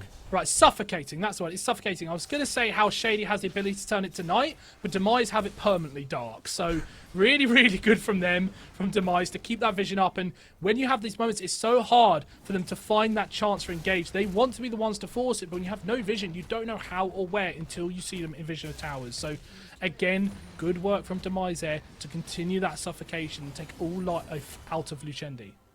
Yeah, and this is exactly how you should play a Baron buff. I mean, it's risky, as I said, to play 3 lanes, but this is actually maximum potential from Baron.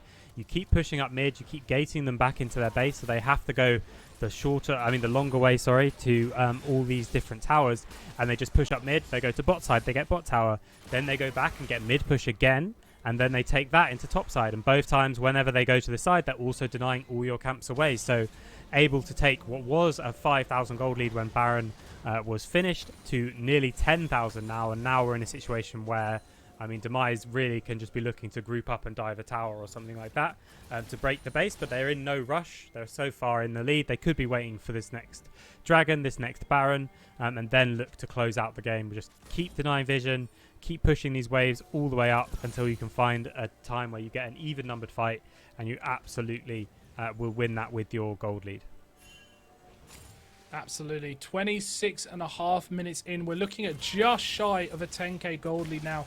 You tend to call the 10k being game over unless you're sitting at about 40-45 minutes. So Demise in a really, really strong spot. You have Dragon spawning about minute 10. So 3rd Dragon both sides. Ocean Soul not sitting on Soul option. So doesn't really matter there for Lucendi, not something they can focus towards. Baron 2 minutes away, and you have to think that all Demise are going to do is continue this vision pressure as Lucendi try and build it out again, push the waves in, take the Dragon, do the exact same again, and take the Baron. And Lucendi, they're going to have to find that fight on one of these objectives because that's their best chance to get something out of it. Yeah, but as you say, with the vision denial coming out of the side of Demise, it's so hard for them to walk up and check. I mean, this LeBlanc now got the Medjais as well, has got 3 fully completed items as well as that Medjai, so it's going to be able to burst through basically anyone at this point. I mean, anyone except the Shen is going to get pretty much 1 rotation, and so with this massive amount of vision denial, it's so hard for people like Blackbeast here to come and check, although he does get away with that. Sharp intake of breath. Yeah, it does. Yeah, I just have no idea how many people are on the other side of whatever, that queue. Could have been 5 people waiting in a bush for all he knew, but is able to get the vision down, but instantly denied again. Demise once again just going back, pushing the wave. You get prio, then you go and get vision, then you get prio, then you get the objective. Just a bit of good PvP coming out from the side of Demise here as well. Picks them up the dragon for free, and like you say, they'll just rinse and repeat for Baron. Absolutely. Well, folks, if you're watching, I'm afraid it's a bit of a slow one. This is absolute control from the side of Demise. If you are looking for an example of how to play out a game with a lead, this is it right here. Lucendi feel like they can do nothing. You can feel it almost. Imagine their comms must just be so like, what can we do? What can we do? What can we do? Because it's just genuinely so much pressure on the map. And now you see the pings from Demise come out to Baron. They reset. They're going to move it. They've got the vision out. They reset. They pick up more wards. They'll push that vision up yet again with the waves as we tend to try and push them out themselves. Baron, and I mean, I feel like it's going to have to be a Hail Mary on this Baron or it's over. Like it has to be from Lucendi. Yeah, I mean, they have to just walk out and check. They've got 3 blue trinkets, which is firstly a very good decision, and also shows you just how desperate a situation they're in. They need to make sure they're just using those one by one on the Baron, and whenever it's started, they need to just run in, like you say, it's absolute Hail Mary. They need to just Nocturne, Shen ult in and try and flip the Baron, try and get kills and the Baron, and even then, that's just going to stall out the game. That definitely doesn't put them in an advantage position.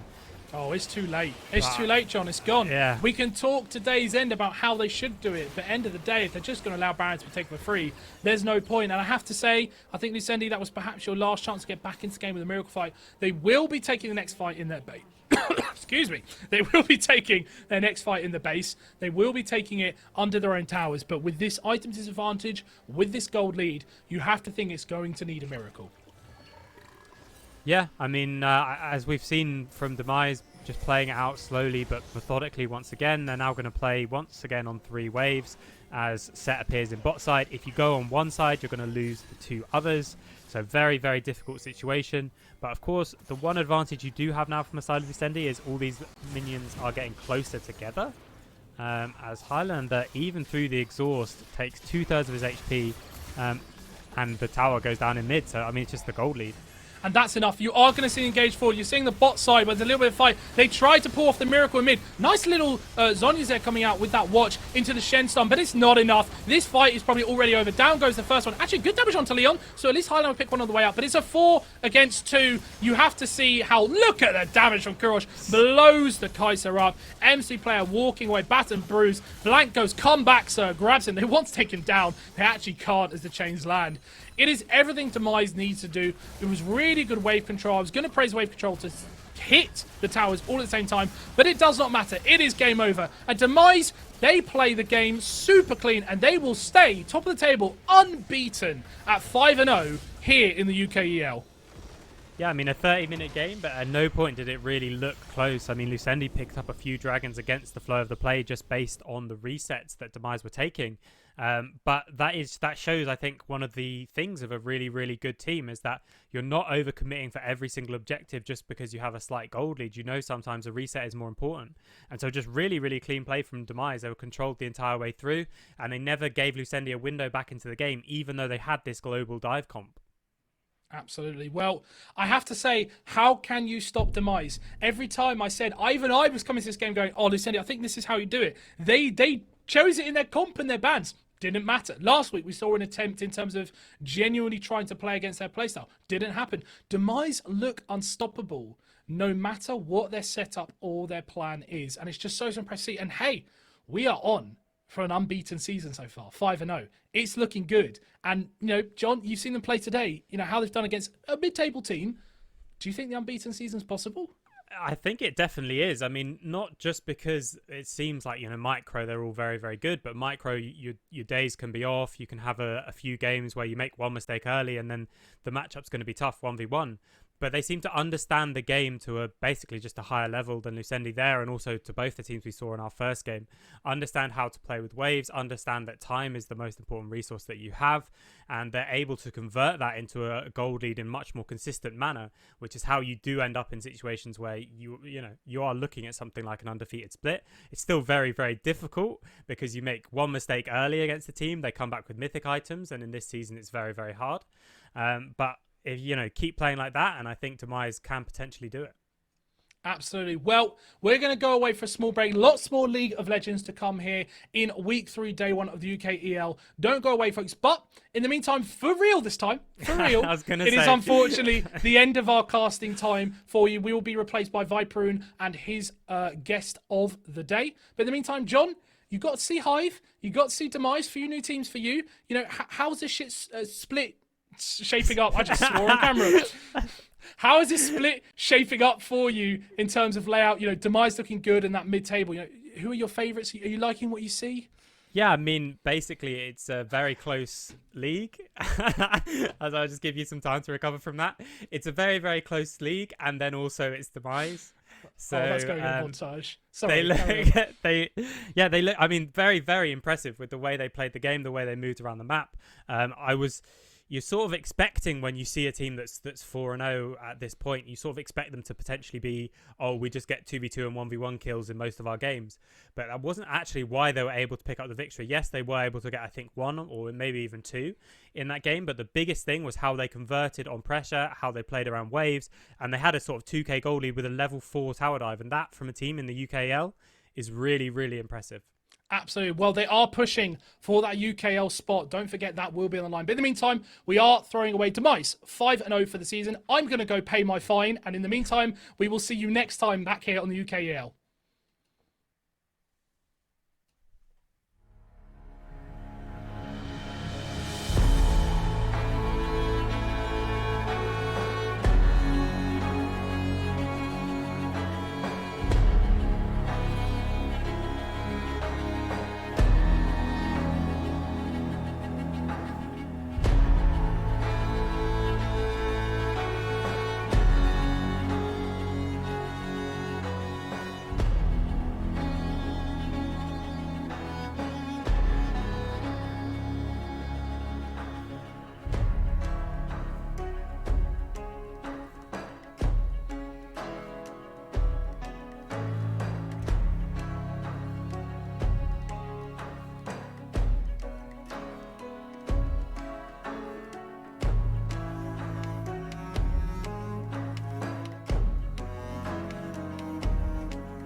Hello everyone and welcome back to the UKEL. I am Viper and joined for his UKEL debut by Melvin Izzle, and we're going to be taking you through the last two games of the evening. And Melvin Izzle, we've been chatting a little bit about these two series we're about to watch. The first one, of course, being Viperio versus Mythos, and this is going to be a very exciting matchup.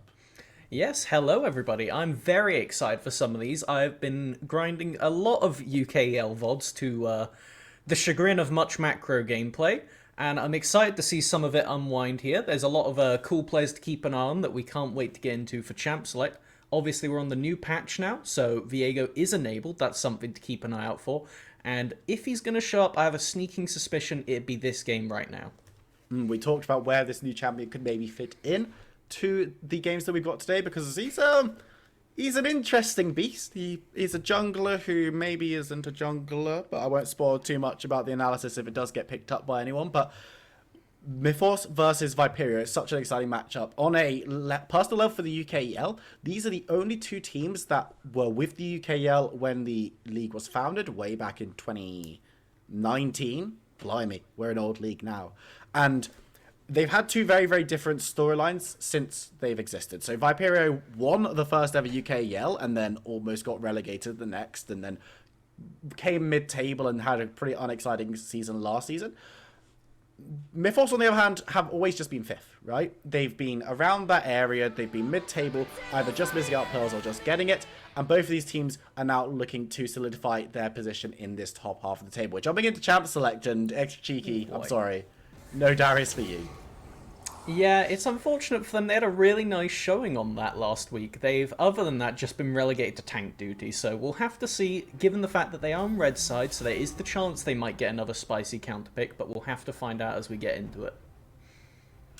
Soraka and Fresh also being taken off the table. I was going to say support bans all the rage, but, you know, it's Soraka, so she's not really a support so much. Camille also on the table, but I'm excited to see how these changes to Staff Flowing Water affect things. I have been talking to a couple of higher level players, and with the Seraphine ban coming across as well, a lot of people are not confident it's going to really stop how these champions are played, especially with the Karma buffs as well. People are getting pretty spooked by that, so it's interesting to see both of those getting taken on the table. Graves and Camille round out for Mythos, and there's a lot of strong pickups available here for first pick, and it might even be that Karma. Yeah, from what we've seen so far, it has been the red team here that has had most of the Moonstaff gameplay in the UKEL so far. With them having a lot of potential options, the Seraphine now off the table, that was something that Manrobo has got a lot of games on in the past. And then looking through, we've even seen two sets of Soraka bot lane for this team. So it's going to be interesting to see where they decide to try and pick up their Moonstaff as we see the Karma taken away. Oh, and here's the Viego we're talking about. That's going to be my suspicion, Manrobo taking that, as they're the only player I could find that's even attempted to pick up the champ on main account. And with Karthus being picked up as well, bit of a flexible pickup. Could be jungle, could be bot, could be mid. But as you say, Manrobo has been the player to be enjoying this Viego pickup. And it will be very, very exciting to see him go mid. Of course, could be up against the Karma, if that is going to be put mid, but also support pickup. And one of the two junglers that we've been seeing a whole lot of gameplay with at the moment, Lilia, has been locked in, and it gives them an opportunity to go for something else alongside. But does this kind of signpost that the Karma might not be mid?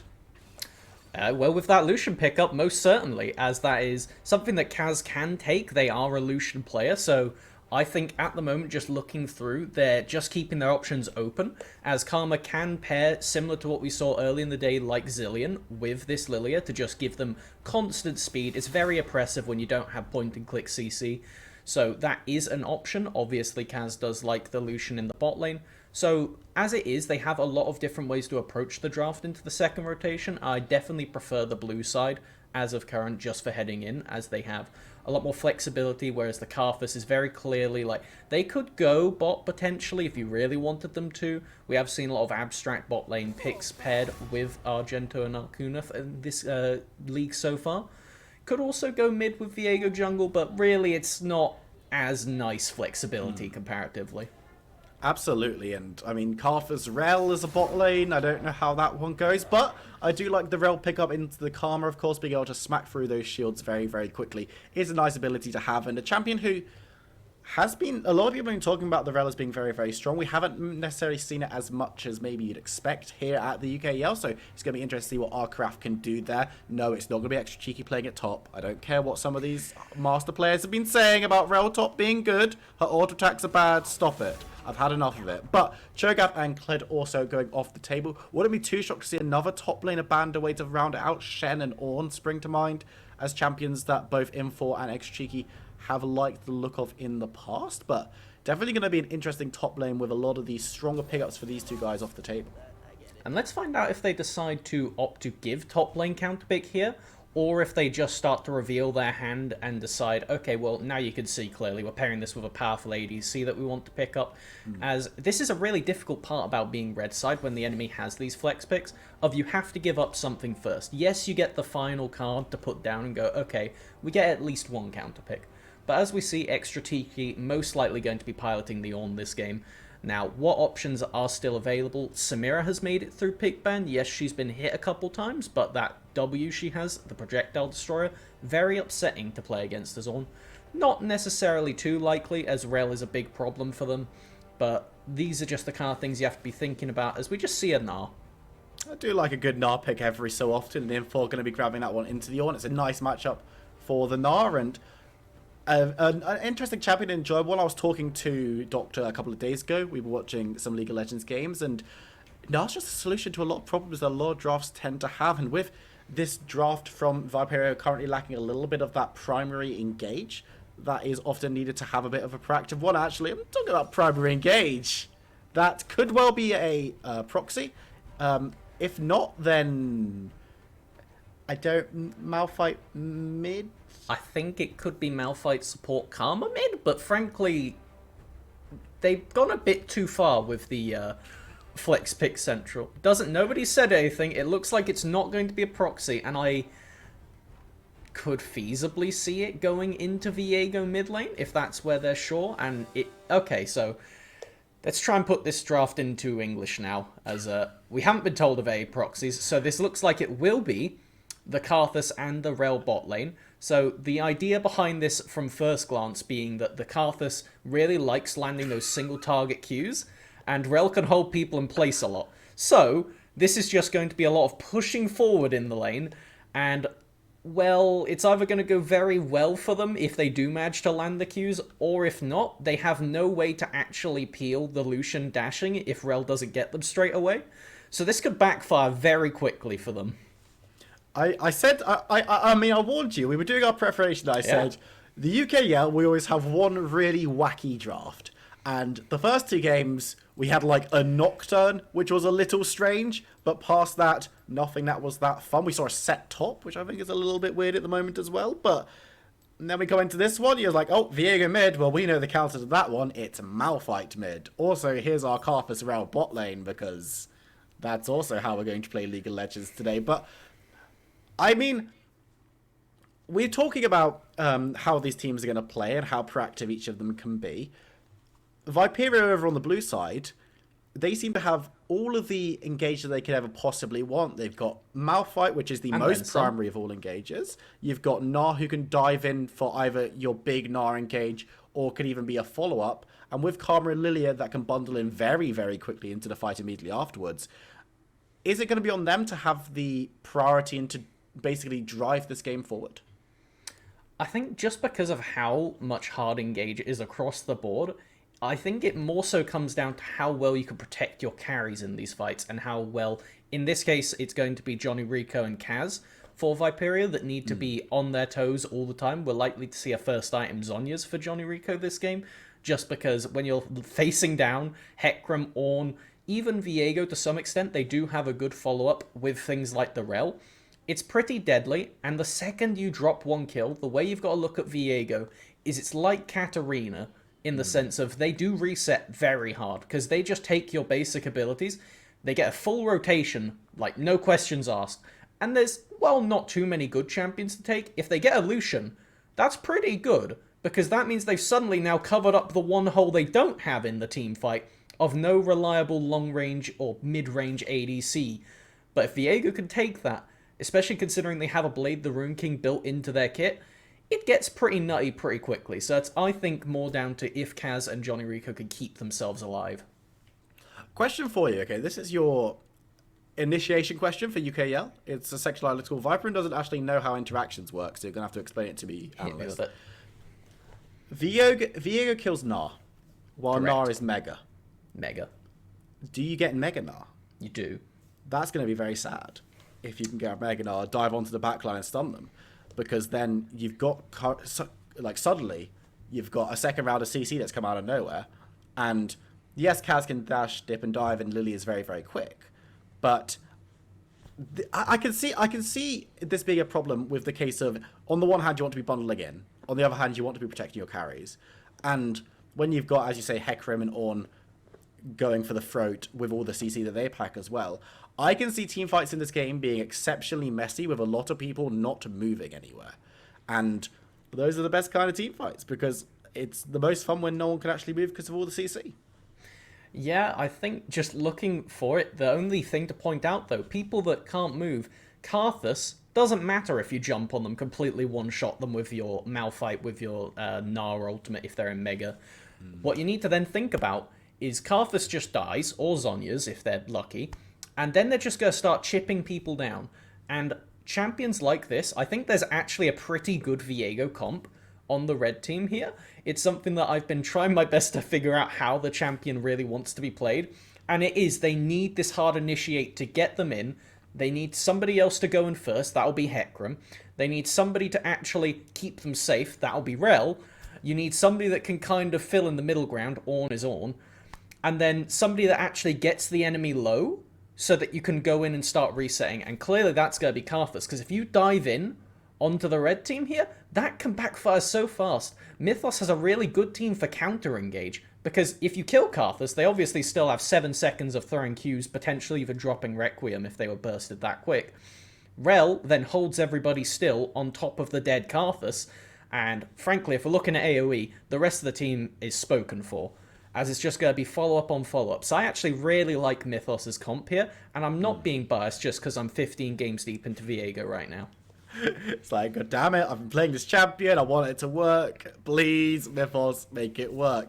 I always love it when a bit of a wacky pickup is picked in a lane, and it's like, hey, look, we're so cool, Viego on the map. And the other team is like, we're just going to choose a really, what I'm going to assume is a very unfun matchup in the huge tank Malphite, who, as you can see, Coral Reef Malphite, tropical feel on this cold Thursday evening up here in Newcastle, and it'll be the same for Viperia, of course, based up in the northeast, but we are here on to the Rift. Viperia on the blue side, Mythos on the red side. Both of these teams are currently 2-2, as we're going to see in this game and our next one as well. A little bit of a teaser for that one between London United and Nerd Rage, but winning here will set each of these teams up in a very nice way to be in the top 3 at the end of the night, guaranteed, with the results we've already seen today. And the loser will kind of be dragged down into this bottom of the half kind of scrum that's being created as the league. We're 3 weeks in, things are still looking very, very close.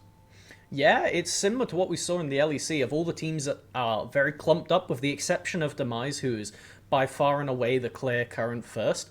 At this point, now I'm just looking at the games thinking who takes the Demise tax every week. And then you have to look at everybody else's games, because it's just assumed at this point that you're going to lose to them. So it's really just down to how well you can do into these other middle tier teams. Now, right now, looking at Mythos and Viperio, both stood right in the position where if they take this game, they will be really placed nicely heading into Saturday to start to actually climb those rankings and maybe even look to take a second spot by the end of the week. And an uncontested second spot if they can start off here with a nice win. And both of these teams will be very, very hopeful in doing that. But looking at where the jugglers are heading, as is often the early case, we've got Lilia on the top side, Hecarim on the bot side, meaning that they would not be crashing into each other too likely on either the Scuttle Crab or the first gank if they decide to go for an early proactive play, which is, on one hand, nice, because it means that both of these junglers might be able to get onto the map a little bit earlier, start impacting the game. But on the other hand, I do love a bit of a scuttle shuffle, or scuttle scuffle, that's hard to say, in the early game. Yeah, I don't think we're too likely to get the hold Scuttle Shuffle or Scuttle Scuffles this game, mostly because when it comes to looking at this right now, it's very decisive bot prio for the blue team, so they should be able to follow this up. They've crashed this wave a little bit too soon, actually, to set up for Crab, so there is the potential for Carthus and Rel to walk up, but really you don't want to take that fight. Like, it is very much down to if Viego can get there, and while they are currently pushing out the mid lane, they don't seem to really have the ability to chase that far. When you're against a Malphite, if they just tag you with a Q on your way out of lane, you're going to be getting to that fight vastly later than everybody else. And as we can see, it's just a bit back and forth. Don't expect much action in this mid lane unless Killikin hard runs it, because Manrobo is pretty safe. Until Lilia hits 6 and subsequently the Malphite, they're just going to be able to chuck their mist at a wall and escape any attempt at a gank until then. It looks like both junglers will just be grabbing a scuttle each. Lilia on the bot side, Hecarim on the top side. Viego having a nice bit of time in mid lane to just push up. You can see members of Mythos moving into the jungle, but Viperia have already cleared up everything on that top side. So just an exploratory mission, get a ward down, but nothing more. Might be waiting up for that Krug to spawn so that it can be stolen away, but Lilia going to take this opportunity to reset and come back onto the map, so we could actually see a bit of a scrap if Donlossi isn't going to clear that jungle camp too quickly. It has started a recall, but might just be to enjoy the animation as we move down towards this bot side. Again, not too much action going on here. Is it on Viperia to try and get something going with their slightly more aggressive picks? I think both teams just want to wait until level 6 at this rate, because neither of them are actually happy to fight until they have ultimate. Gnar is really like the scrappiest champion at this point in the game, and I really like this invade onto the Grump, because, okay, well I don't like this. I like the invade onto the Grump. I'll stop there, because we saw Manrobo get that ward onto the Raptors, which gave them the pathing information, so they could then steal this Grump, and I really don't think this fight goes well. Well, the Ghost has been popped, the Hecarim's jumped in, and the Gnar's gone low. He's going to be able to go into Mega, though, was already pretty furious, even before the horse arrived, and will be able to get away with that one. No summon is even burnt up top for Viperio, and in the mid lane, Manrobo takes a bit of a beating, but should be okay. Yeah, they're going to do just fine. They can sustain pretty nicely just off of the Q passive, which is the part where you see after they hit an ability, there's a little green mark that goes onto the target. If they auto-attack anything with that, they just get to hit them again.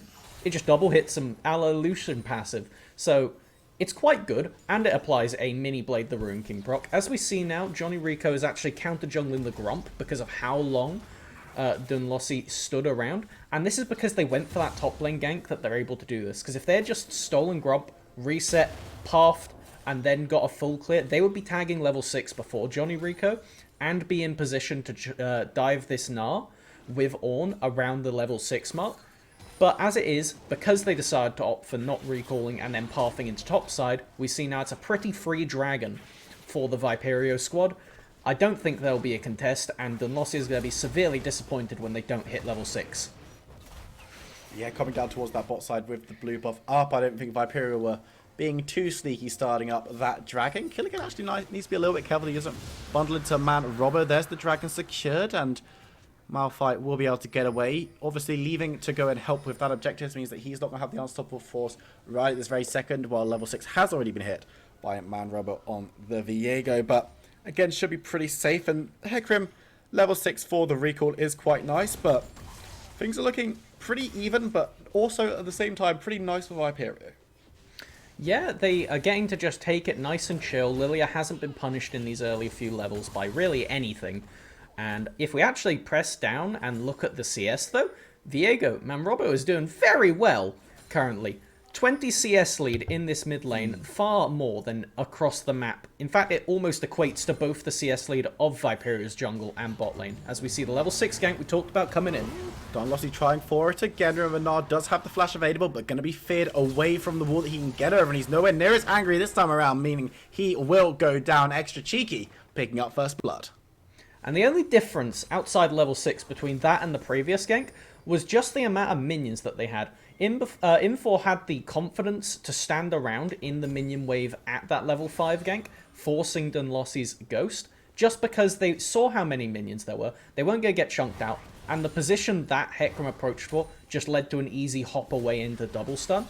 Whereas here, we see just the distance they were from getting Mega Gnar gave them no security in the lane. They were too far pushed up, and they're punished by the double ultimates despite Extra Cheeky not hitting it.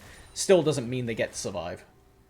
And then before, good discipline on not trying to Desperation Flash when he was faded away from that wall that he was clearly running to get over. So does have those available, so the next gank might not be so easy. But Mythos will be very, very happy to have picked themselves up the first kill on the top side. And getting it over to Yorn is fine. He's not be having the worst time in top lane anyway. And, you know, Ornn's always a guy who's happy with getting those items. You want your tanks to be getting even bigger so that they can just run around these team fights and cause a massive issue for the damage dealers on the side of Viperio. Yeah, and as we see here, they're trying to bait Killikin into some kind of heavy trade right now. I think they're trying to find Lilia and get them to respond to this mid-skirmish. Manrobo's looking really juicy here to just be picked off if Lilia was right nearby. And that's because they've got Arcunif in the side, and they do have enough burst between these two champions to hold down one of them, steal their kit, and get Viego a reset. But decide to show themselves, waiting for too long. Now that Karthus is back in lane, it's a bit dangerous to leave them on their lonesome against this Lucian Karma.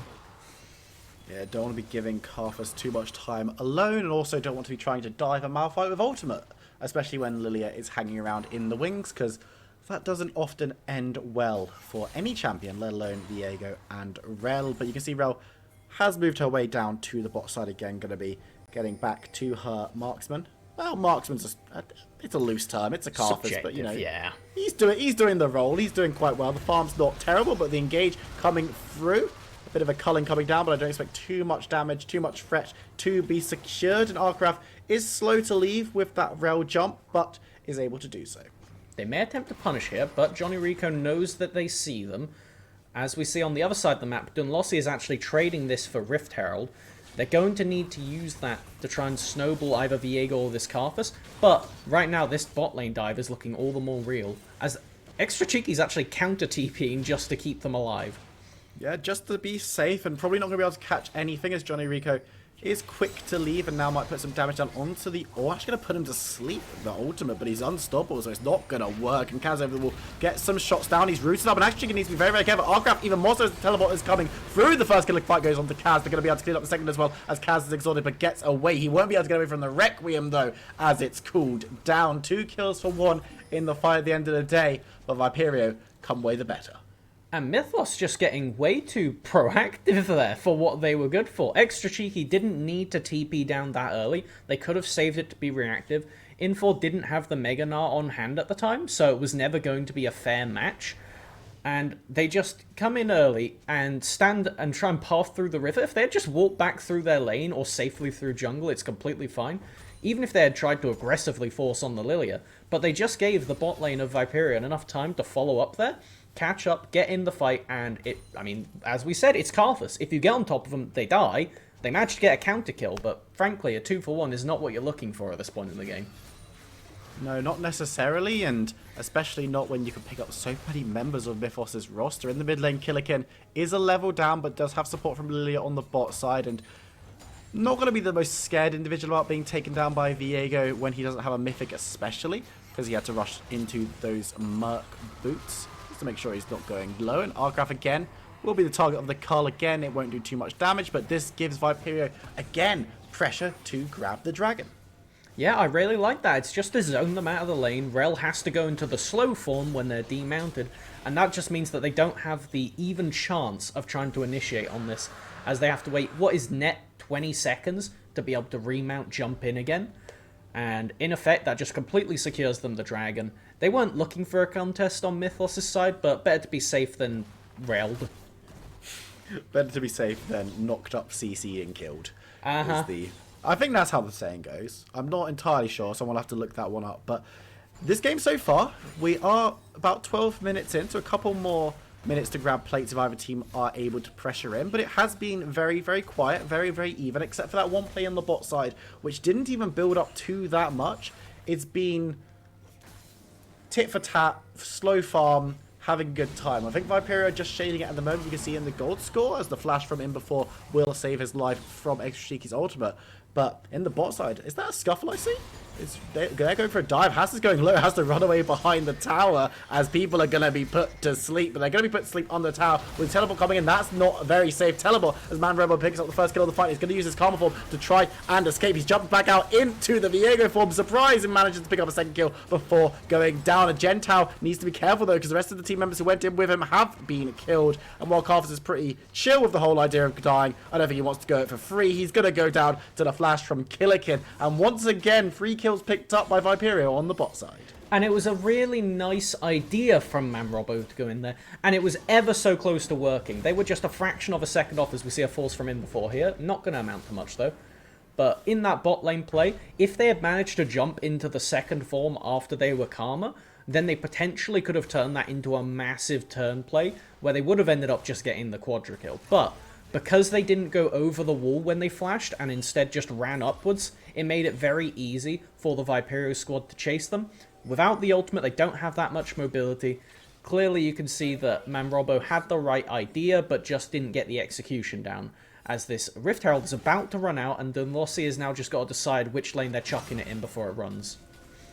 Oh, or it can time out his... Oh, no, he placed it. He did place it. Thank God. He managed to get it down just in time. Going to be getting it in a pretty weird position in mid lane, but it will be able to wander up, and there is some support for it to try and get a charge. But with Killikin, Jolly Rico, and Haas there, might not be able to get the damage down. I think it will probably just about get through. Nope, the minion waves are going to be there. Killikin's going to be able to get the last hit on the eye, and it will be wasted. So this is one of the things that I often look at. You see, Mythos chose to go for the Rift Herald, giving up Dragon, giving up priority bot side, and weren't able to get anything out of it, which makes that a trade that is often quite questionable in the early stages, even more so when you can't even get plates or gold off it. Plates have now fallen off, meaning that any attempted replay is going to be weaker, and Viperio have gone from very small incremental leads to a 2,000 gold one. And I pose you, it's even worse than that, and you can see it if you look at the top matchup. Because when they were taking that Rift Herald, that was when Extra Cheeky did this play on the bot side that didn't amount to anything, and is in fact led them to what is a 2-level deficit and 30 CS. They very well could look to dive this bot lane. They do have equal TPs in the top lane, but with Gnar at half form, this is looking pretty scary. There's a ward postured right there for the Mega Gnar to appear if they want to. Could do, man. Robin, the mid lane's going to go down to Killikin, who dived in behind the tower. Unstoppable force used. You know the drill. Dunlossie able to scythe him down to pick up the return kill. But Malphite's going to be okay with that, you know? Big dumb tank, likes to get the engage, likes to get the ultimate down, doesn't really worry too much about the consequences afterwards. First tower being taken bot side as well by Kaz just after that play. Things are looking pretty spicy for Viperio. Yeah, if we take a step back and take a look, it is Cloud Soul this game. 1 minute to set up, and I really like the resets that are coming out from the blue team here. They're getting all off the map at the same time. It's only Johnny Rico. They're probably going to back after this. They may path from top side to bot, but everybody else, there we go. If we could just check standing gold and see what everybody's at. If you take a look through, Lily has just spent, Malphite, I think they just came out of base without spending gold. They might have a full inventory or something or other, but they should have all spent their money there. Okay, yeah, that's a bit weird. They must just be very close to whatever Sunfire item they're looking for. Point being, if we loop back around, they all come off base before the red team, gives them the priority to look in this river. But because Malphite went over to Wolves and then recalled and is likely looking to TP after, they don't actually get the priority in river they were meant to. So red team is now going to get to walk in, and frankly, you don't want to face check Rel, Hecarim, Ornn. The engage coming through, the on-horn blown, but not going to land on anyone. Dunlossie's a bit overextended now, needs to be careful as a tanky horse, and gets the ultimate off. Will be doing a decent amount of damage, but does fall as Kaz on the backline is culling through, looking for damage, looking for Man Robert. Can he find him? Yes, he can. Members of Mythos are melting, and Viperio go legendary as they chase a Gentile away. They're definitely having the better of these team fights right now. They've got the items, they've got the advantage, and they're going to grab the dragon. And Mythos just forced that in the weirdest way possible. They don't have their Karthus DPS nearby. And we talked about it. The plan is, Karthus dies, gets the Requiem, Mamrobo resets. What happened there was Mamrobo went in, got chunked out massively, wasn't near the only person that died, so they couldn't even attempt to reset off of that. And it just went completely wrong. Dunlossie forcing a bit too proactively when they could have just took river control and dared the Viperio squad to walk into them. Because yes, you would have been able to time out the Mega Gnar there. He was on vision when he TP'd in. You could see he was mega. That's the kind of thing of when you're playing against Gnar, if you can just time out that, the champion loses so much effectiveness. Because they can't do those TP jump-ins if they're mini. They will just get one shot. So, good play by Infor getting in there and making the play, but it was Mythos' mistake to let them get away with that. That just completely flips the game. Well, I say flips the game. They're already losing it, but really now they're at soul point for Viperio, and it's looking scary if I'm a Mythos player. Viperio setting themselves up for a pretty good time moving towards, as you say, that soul point in about 4 minutes time. Baron's up in 2 minutes, and as status quo, as the game stands right now, things are looking great for Viperio. They want to take that one. You can see they're already practicing on that Rift Herald, just making sure they know their ins and outs around Baron Pitch. Should be able to grab that one easily, and this is actually going to be very, very good. They can use it to create pressure around the Soul Point Dragon. They can use it to create pressure around the Baron buff, and they're already investing a little bit in wards, a little bit in vision around that point. But next team fight, I'm going to be really excited to see how Kaz has been positioning, because this game, 5-1-2 on the Lucian, is doing so much damage, 2 items already, and he's been impossible for Mythos to deal with. Yeah, Kaz, a notorious Lucian player, and we can see why as this starts. Extra cheeky goes in with the engage, but gets knocked up, takes a lot of damage. Donlossi picking up the first kill of the fight, but it's only onto the Karma, meaning Manrobber doesn't have a great target to steal the life of Donlossi. Going to run away, does manage to survive, no burn on him just yet, but will go down at the very last second. Manrobber is now the one stumbling out of the fight. Extra cheeky also going away on less than 100 health. Gentile's just going to dive in and fall with the Requiem coming through. Kaz, I don't think has enough to survive. He doesn't, as he will fall, but Golden Lilia saves Johnny Rico, and Killick in the tank doesn't mind too much about that Lilia one. For not really too involved. The Lilia Bull doesn't land any of the low health targets. But once again, a fight that was actually relatively even will come out on top for Viperio as Gnar gets a free push on the top side.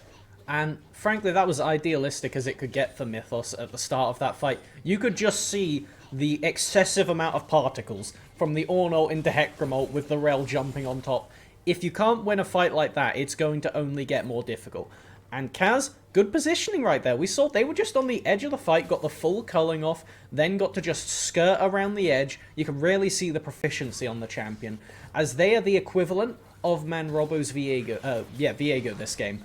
They are just looking and only following up. You watch the Gnar, the Malphite, they chunk out the initial people, and then Kaz just comes around the side, they clean up everything. And this is how it works when you're a ranged champion, and this is one of the fundamental issues with Viego, they try and do the same thing as a melee champion who builds ADC items.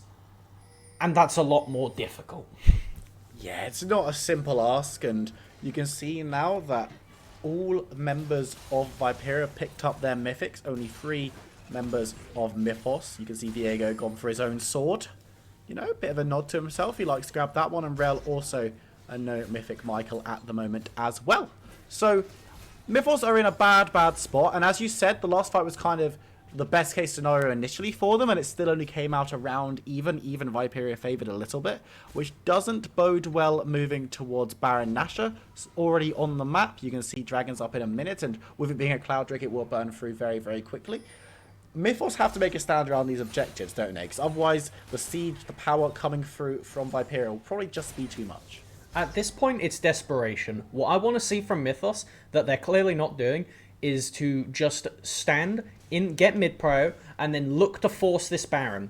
If they could do that while Viperio tried to trade for the Cloud Soul, that's their best shot, because that gives them a bit of a gold swing. They can collect some of the standing towers. They haven't got a tower yet. But right now, if they just funnel in to Malphite Gnar, you already know what's going to happen. Just wait for it and watch the Lilia poke.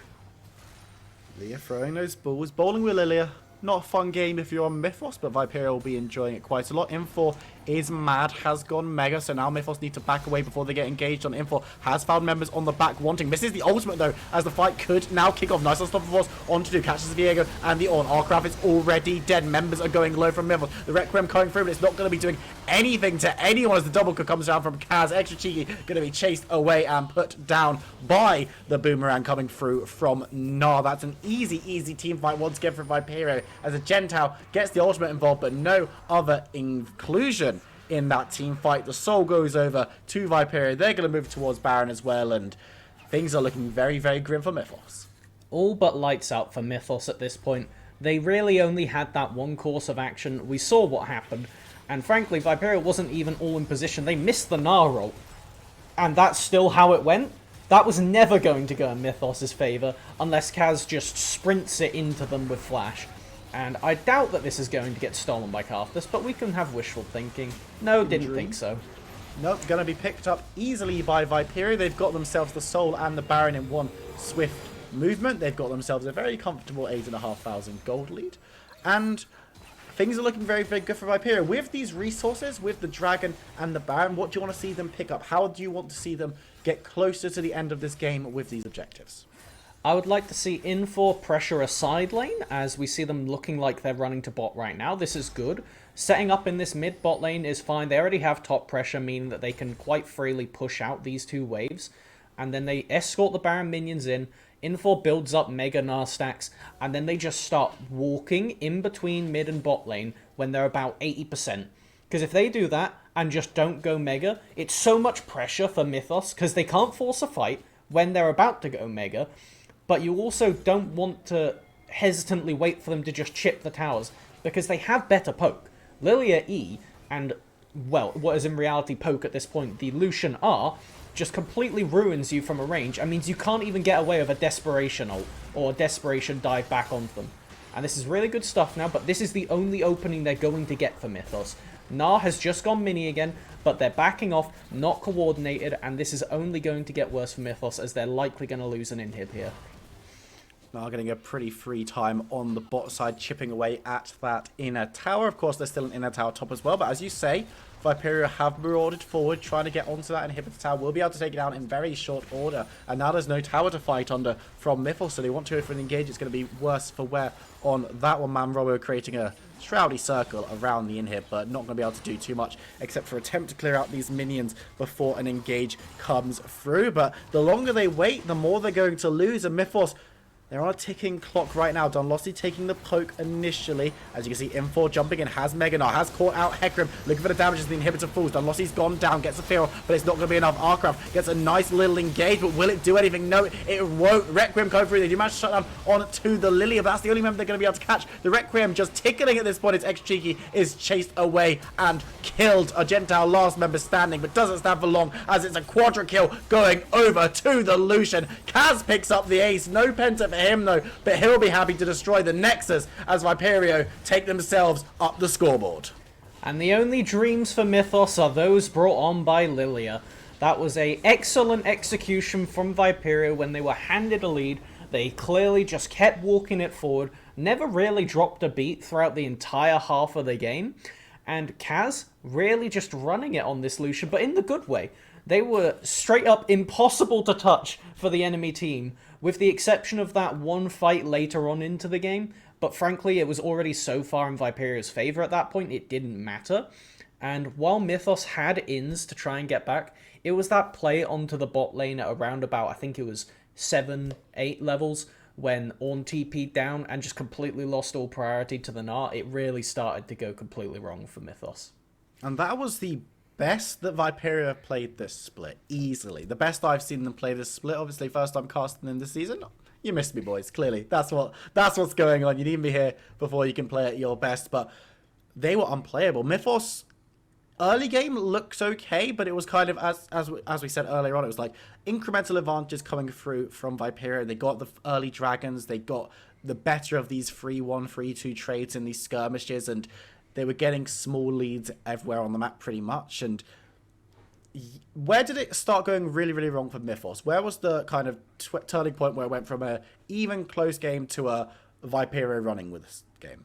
There's 3 points throughout that game that stand out to me. The first one was Dunlossie as Hecarim at that level 4 Gromp. They stood around, used up a lot of time to steal it, fine, but the force gank onto Gnar there really ruined them, because it meant that they had their entire path revealed. Lilia now knows all your camps are up. I could go steal this Grump with my bot prio. If they hadn't been spotted there, there's a good chance that Hecarim can get the reset and path down there before Lilia is any the wiser. It also then, the second point, being the teleport into bot lane, as we just mentioned, that really just completely threw it into Viperia's hands, and it was up to them to drop it, which they never did. Last point being, it wasn't necessarily where the game was truly over, but it frankly might as well have been. When we're talking about for that soul contest, Mythos should have just ran to the Baron, because Viego Karthus have a really good Baron shred. Like, that was one of the few things the team could have done. Hecarim even had Divine Sunder at that point. Ornn, max health damage tank. That was the best chance Mythos had of baiting the enemies into the river, running into them, split up, and that was the only chance they had. And frankly, really nicely played game from Viperio, but they were handed it and never dropped it. Absolutely, and having those safe hands and not dropping games is almost as important as being able to take the fight to the enemy. Before we jump to a break, Melvin, MVP, who are you going to give it to? Oh, I'm giving it to Kaz. They just played their role perfectly, clearly proficient on the champion, they love it, and they showed up on it really highly. Stunning performance from Kaz and the rest of the Viperio squad. We're going to jump to a short break now, but when we come back, we've got the final match of the night as London United will be taking on Nerd Rage. Don't go anywhere. We'll see you in a few minutes.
Hello everyone and welcome back to the UKEL for our final matchup of the evening. I'm Viper, enjoying Mel Melvin and we're coming to you with two teams that are going to want to forget last week ever happened. London United and Nerd Rage had a pretty torrid time of it and are hoping for the rebound. But Melvin we're set up for what we think could be quite a slow game. You know, it could be a go the distance, and going from a game where we saw the fastest Dragon's Soul in the UKEL so far, just over 22 minutes to grab that one for Viperia, to a game that very well could go much longer.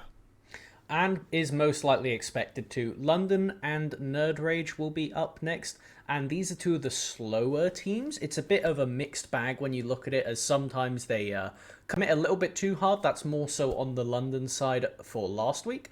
Both of them 0-2, went 2-0 in the first week, so they're both looking to kind of recover and go back to what worked, and hopefully this new patch can bring them a bit more luck. Obviously we have Articuno, Anivia been nerfed a little bit, might see it slip through bans, whereas on the other side they're against Zyke, who, well, their Zed hasn't got through bans yet, and we're looking to see if that does end up coming out on this patch, and to see if people want to start taking the one-trick challenges or not. Well, these are the questions, right? And we were talking about this as saying, at this level, players like to think, we have a solution for this one trick. We saw it in week number 1.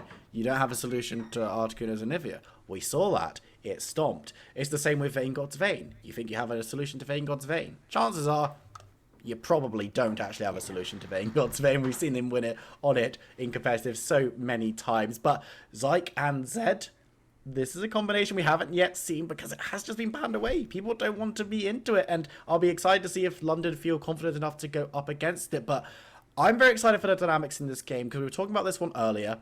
Articuno and Mauer have had such a successful relationship in that mid-jungle duo this season. They've played exceptionally well, and when they haven't won, it's been a case of that duo not showing up. And last week they got Demise Academy taxed, so you know they had to pay. They had to pay the Reaper, as it were. But they also got Monster Rugby Gaming taxed, which is not something that any other teams have had to pay this split. Yeah, they were certainly having to dig deep into their pockets after that one. Definitely a bit of an outlier game. They had the Udia Karma duo for mid-jungle, and it did not go as well as their Graves and X goes. So what we need to be looking for is to see what Marwa pairs with them, because when we compare the two junglers for this game, Marwa and Magikarp, what I've been noticing is that Magikarp is a lot more independent in how they go about things. They like to nullify across the map, see a bit of everywhere, and make sure that the enemy jungler doesn't get to do too much. So if they can hold Marwa and Articuno apart during this game, that's going to be the key way that we're going to see Nerd Rage actually take this one home. And there are so many talented players in this matchup. You can look at the top side even. Victoria versus Machek. Such an exciting top lane battle. Victoria has... I was going to say, he's been simultaneously the best top laner in the league and the worst top laner in the league. It depends how confident he's feeling and how confident he should be feeling on any given play. But Machek has also come out and really, really impressed a lot of people, myself included, as a very new player. Hasn't been someone that we've been talking about for a lot in the UK scene, but has definitely been good. And you can look down into the bot lane. Here and Flajian have had an excellent partnership so far. Flajian's been consistently maybe the scariest support player in terms of what they're actively doing on a micro level. The Heathen, of course, very, very experienced player. One of the only players with ERL experience in this league who's been kind of the mind behind a lot of what London doing. Kum, who has come into the season, a lot of people were kind of not that hot on him. Myself was one of the few people who were like, yeah, this is amazing. He's one of the best marksmen in the league. And he proved me right in week 1. And he proved everyone else right in week 2. So now the question has to be, which Kum are we going to see this week? Well, to be fair, even last week they didn't have a terrible game. They played pretty well on the Senna, so I think Kumikun has been the most consistent member across their, well, hard loss week of last week. And this is going to be a matter of, we see Zed already hitting the ban table.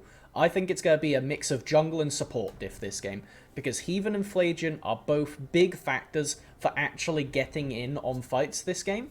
And something to note is that Alistair is only played by one of them by the looks of it. So as a very powerful meta pick at the moment, we're going to need to see if that ends up coming through in the first rotation. And is the Spoon Yeah, I was Yeah. going to say, Mr. Production, can we confirm that here is in fact the spoon? And this isn't some like Matrix reference, it's a name change probably. But I just want to make sure that we're going to be having the information correct. But we can look at the bands, Zed and Fresh, both taken off the table. Very, very expected stuff. The Nidalee also banned away, another one that we thought would be. The Anivia is the only kind of one tricky best champion that is still available to the like top level extent that we're expecting to see it being focused in the bans. But Seraphine clearly a little bit of a scarier prospect for Nerd Rage. Absolutely. She's just such an abusive champion to play against in the draft. So this is not higher by the sounds of it then. We're hearing that the Spoon is their own person, and we know nothing about them as far as I can tell, so we'll have to see how they end up fitting into this roster. See if they can try and skill check Kumikum and Heathen in lane, potentially. That does mean that the champions are a bit up in the air now, so there may be a bit more priority going into the top side of the map in the first rotation, since it's going to be a bit harder to prepare for a bot laner you haven't seen play very much. This is going to be a very exciting bot lane now with that new player coming in. I believe the final ban was a ban due to emergency substitution being made late with the Spoon coming in. I would imagine that is probably what that is. I can ask production and our lovely admin team to confirm. But you said, okay, I'm going to expose you a bit, Melvin Izzle here. You said that you thought Onuda was going to be picked tonight, and you said he was going to feed. I do think he's going to feed. We'll have to see how much practice Articuno and Marwa have had. However, just to defend myself, one thing I did specifically say was I think the best chance Udyr has is with Anivia. I really didn't think it would be Articuno getting their Anivia, but here we go. There's a good chance it happens. However, Hecarim, we can already see that the Nerd Rage squad want to counter it before it comes out. We know that it's coming. Amumu is Nautilus, so these are both champions with very good backline access that can really upset Udyr because they just fly right past him with regards to their CC. And it makes Articuno have to think, do I take Anivia when I'm going to get counter-picked by 5 champions? Or is there something better that they might want to look through? They might even just let it slip through and force it to be a second rotation ban. Could be a strategy to go for if they're not completely confident in it. The Senna being locked in, as you said, Kum had a very decent, very serviceable game on that Senna. The Leona as well, nice one for the Heathen to grab, a nice amount of engage coming through, and leaving their mid lane and top lane open, which is always good to see, gives them the counter pick in one. No, it doesn't. It gives them the counter pick in one of those areas, assuming that we get guarantee of who's being played where. And with the Hecarim and the Nautilus being locked in, wouldn't be surprised to see a marksman being confirmed for the Spoon here to try and give the optimal out. And there's the Lucian. It's a bit flexible. We've just seen it bot, but it could also be going mid. Yeah, I like that as a lock-in here, just because, like you said, it has the flexibility, and really, really Scarpa's London trying to ban these second rotations, because it's like, okay, well, we've now just got to focus top, because we can't risk banning out specific ADCs or specific mid matchups and risk it just getting flexed. I don't know necessarily how the Lucian does into Anivia, so that's something to note, but as we see, they're actually banning out some hard engage for the London United team in the form of Wukong. That indicates to me that the Nerd Rage squad is looking to pick up a physical damage top laner, possibly a tank, something like the Ornn maybe, but as we'll have to see what ends up getting locked in at, and there is the Anivia finally hitting the bench.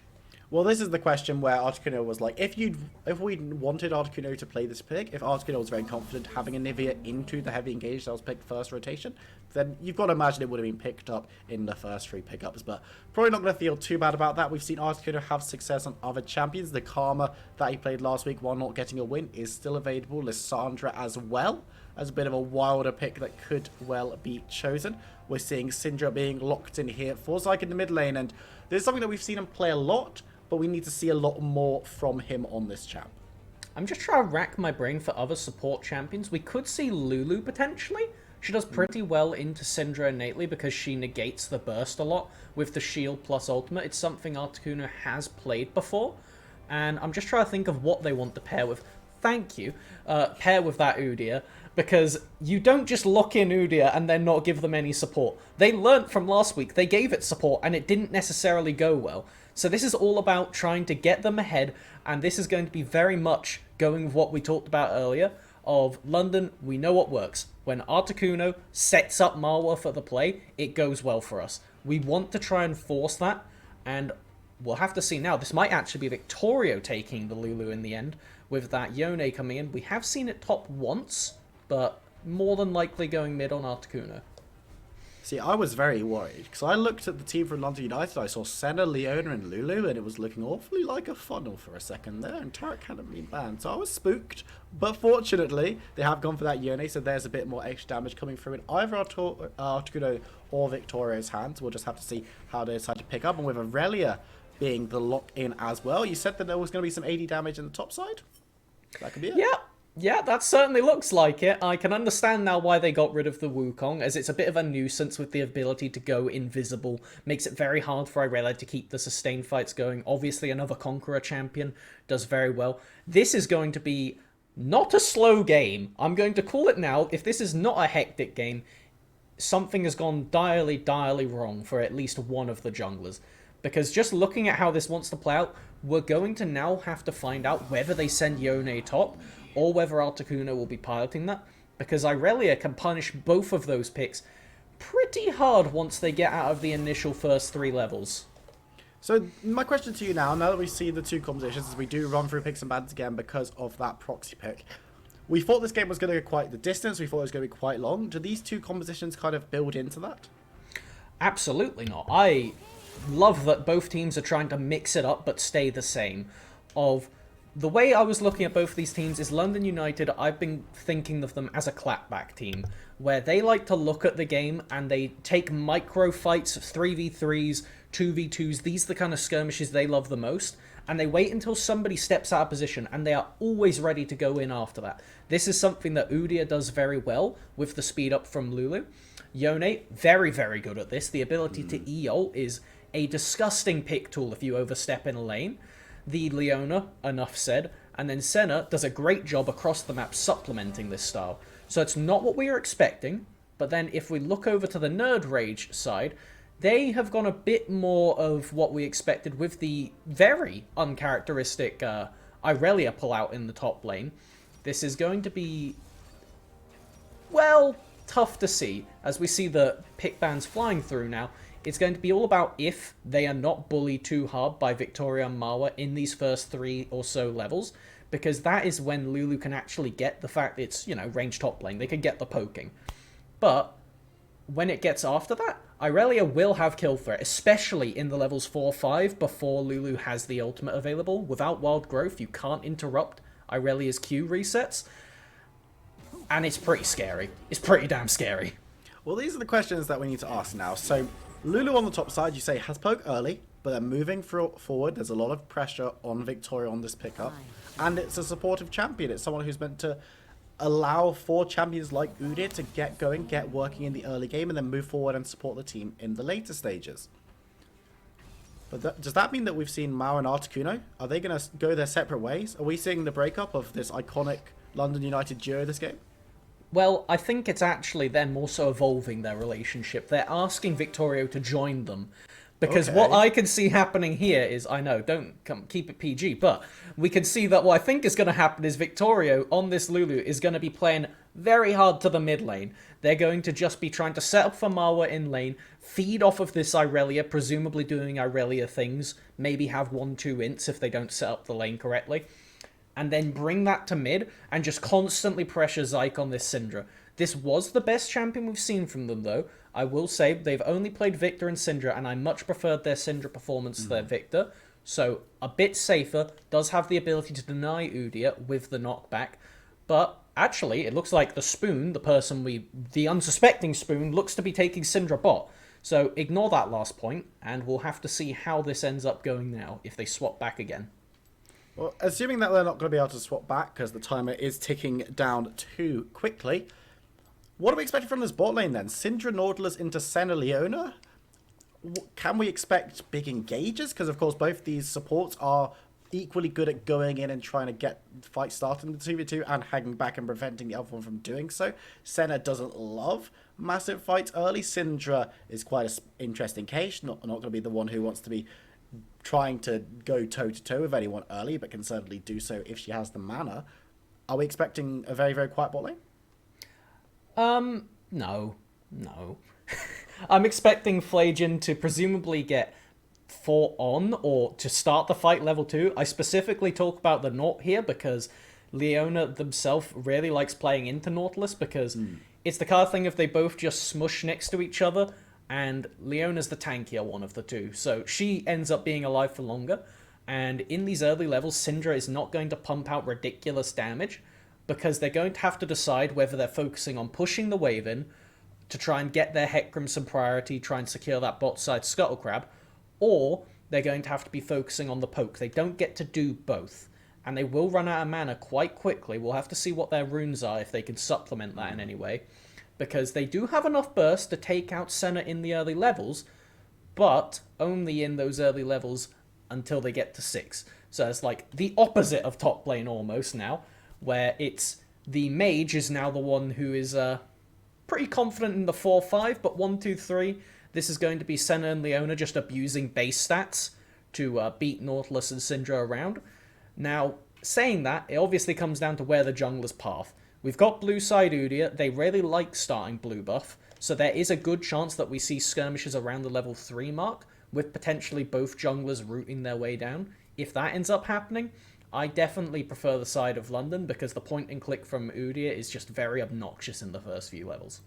Yeah, Udyr's a fun champ to be meeting in the river. If you meet him level 3 in river, on anyone, you're going to have a really rough experience, and Hecarim is no different, but I'm excited to see how the Spoon does. Debut here in the UKEL, assuming that the Spoon is the only name that they've gone by in competitive so far, so excited to see how they do it. It will be a great litmus test for Nerd Rage's new bot lane and how they can do into Kumkum and the Heathen champions that we know these two players can play. So coming in here and making a statement on the Syndra of all champions, showing that you can be that versatile mage player as well, is definitely an exciting pickup for the Spoon down in the bot side. And of course, alongside Flavian, who's been doing so well this season so far.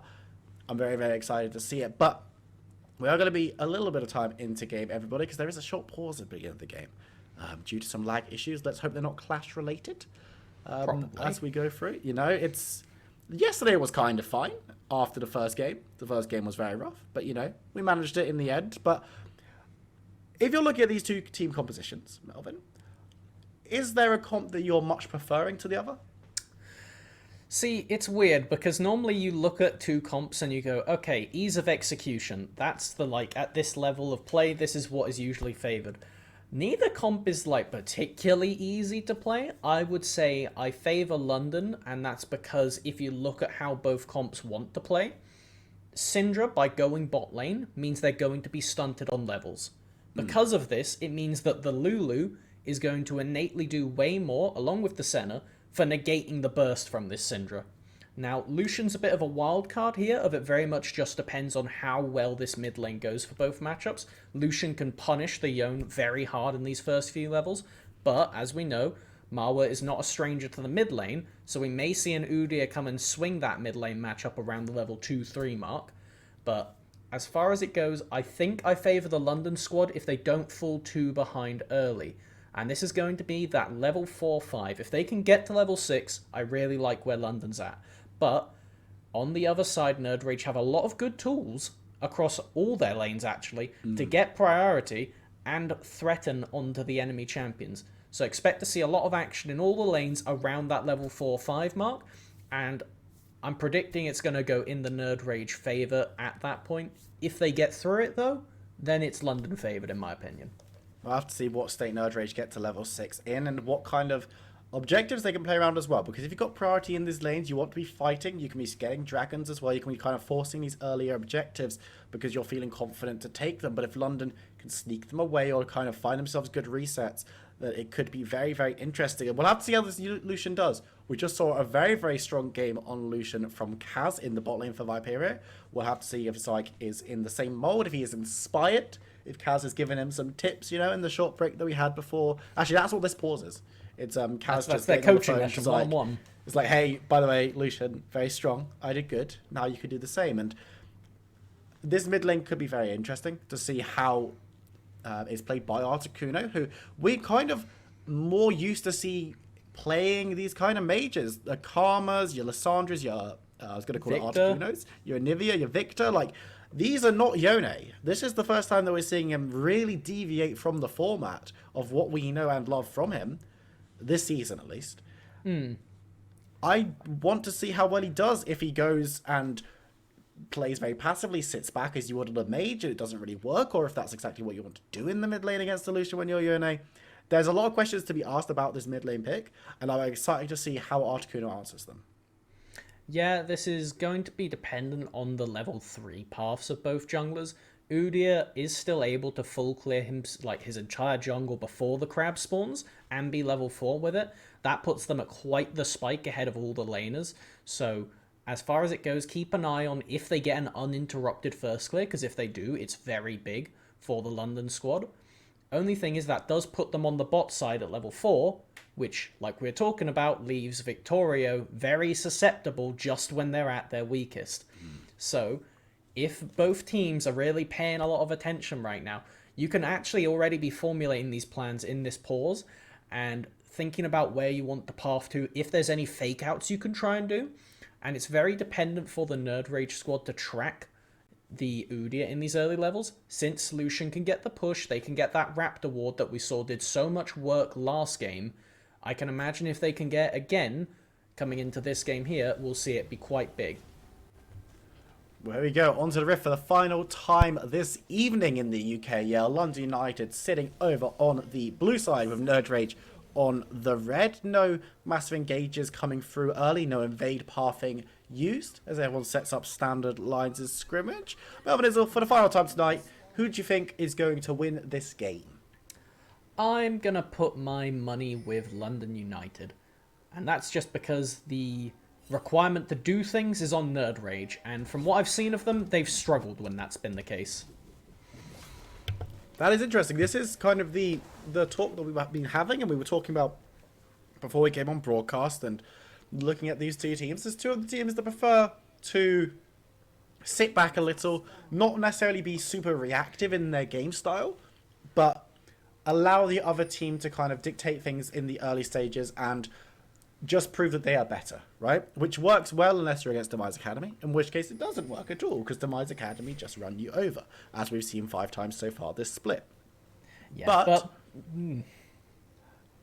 no, go on. They've paid their taxes. All I was going to say is they're done. Yeah. They've done their death and taxes. It's like both of these teams, like, yeah, we've seen how it goes. Of course, we saw London United do that last week, and both of these junglers starting on the bot side, which, unlike last game, means that we will potentially see a scuffle at that scuttle.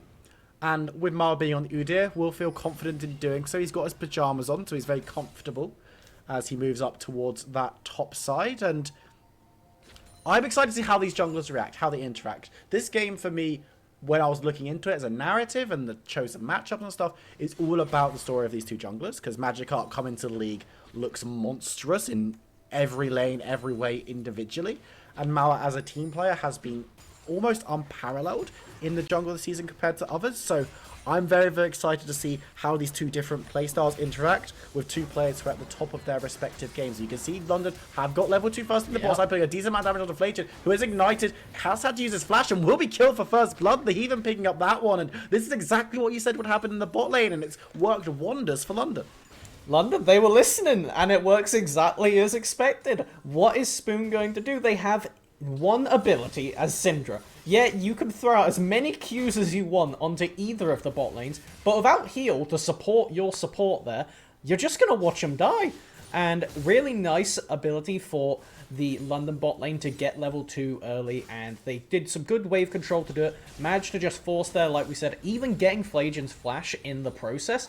That's going to be really rough, especially because with Kumekun being the flash used on the London side, that's really not going to be punishable for the foreseeable early game. With Hecarim in the top side right now, we see that Marwa's actually been a bit here, there, and over the place. They started bot, went to top, and then finished bot.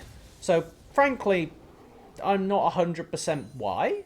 I was just trying to decipher what the logic behind that was, but really they've just set themselves behind. They've got a really nice path to get into top lane if they want to reset and then take their Raptors into top here. But just the order they killed their camps really does baffle me a little bit. Yeah, bundled for both of those buffs very, very quickly, and is now having to clear up the Krugs as Hecarim has done his full clear and is now made his way in to the top side London jungle. Will not be able to find anything there as everything has already been taken, but might be able to find something top. Victoria getting some poke off, has hit that level 4 spike where he needs to be a little bit careful. There's the ghost, there's the damage flash used very early from Victoria to keep himself alive, and while it will do so this time around, he needs to be very, very careful of repeat ganks. Yeah, that's that, and now we've got a flashless Lulu at their weakest point. They have the minions. If Masic can leave these minions alive, this is a Lulu without any corrupting potion stacks, and if the wave pushes into them and you can freeze it, it gets very bad very quickly. But Marwa, the hero, coming up here to escort this minion wave in. This is great stuff and completely necessary, else Victoria was left stranded and likely about to die. So, good pathing from Marwa at this point. You see that they've recovered it and moved it back into the top side. I didn't get the logic initially, but the result was the right thing, so we're happy. We're happy for London. We're happy for them so far, but it is early days, coming up to the 5-minute mark. They picked themselves up first blood, but not too much more. And again, it's on the support, which isn't necessarily exactly where you want your first blood to be, but Leona is going to be important for this team as you do jump into a short, hopefully, pause between these two teams early. But Ocean Dragon's first one on the map. London have been all over this bot lane. Surely Mao is going to be looking at that one and licking his lips. It's definitely free real estate for this Udyr right now. Marwa's got a beautiful path down. If you look at the mini-map right now, you can see that they're going to do Grump into Wolves, Raptors, and then just have a beautiful slide right in there. At that point, Heathen's going to be coming off of base as well, so they're going to have vision. It's pretty much just lined up perfect for London, as is currently. Thank you for the zoom out there.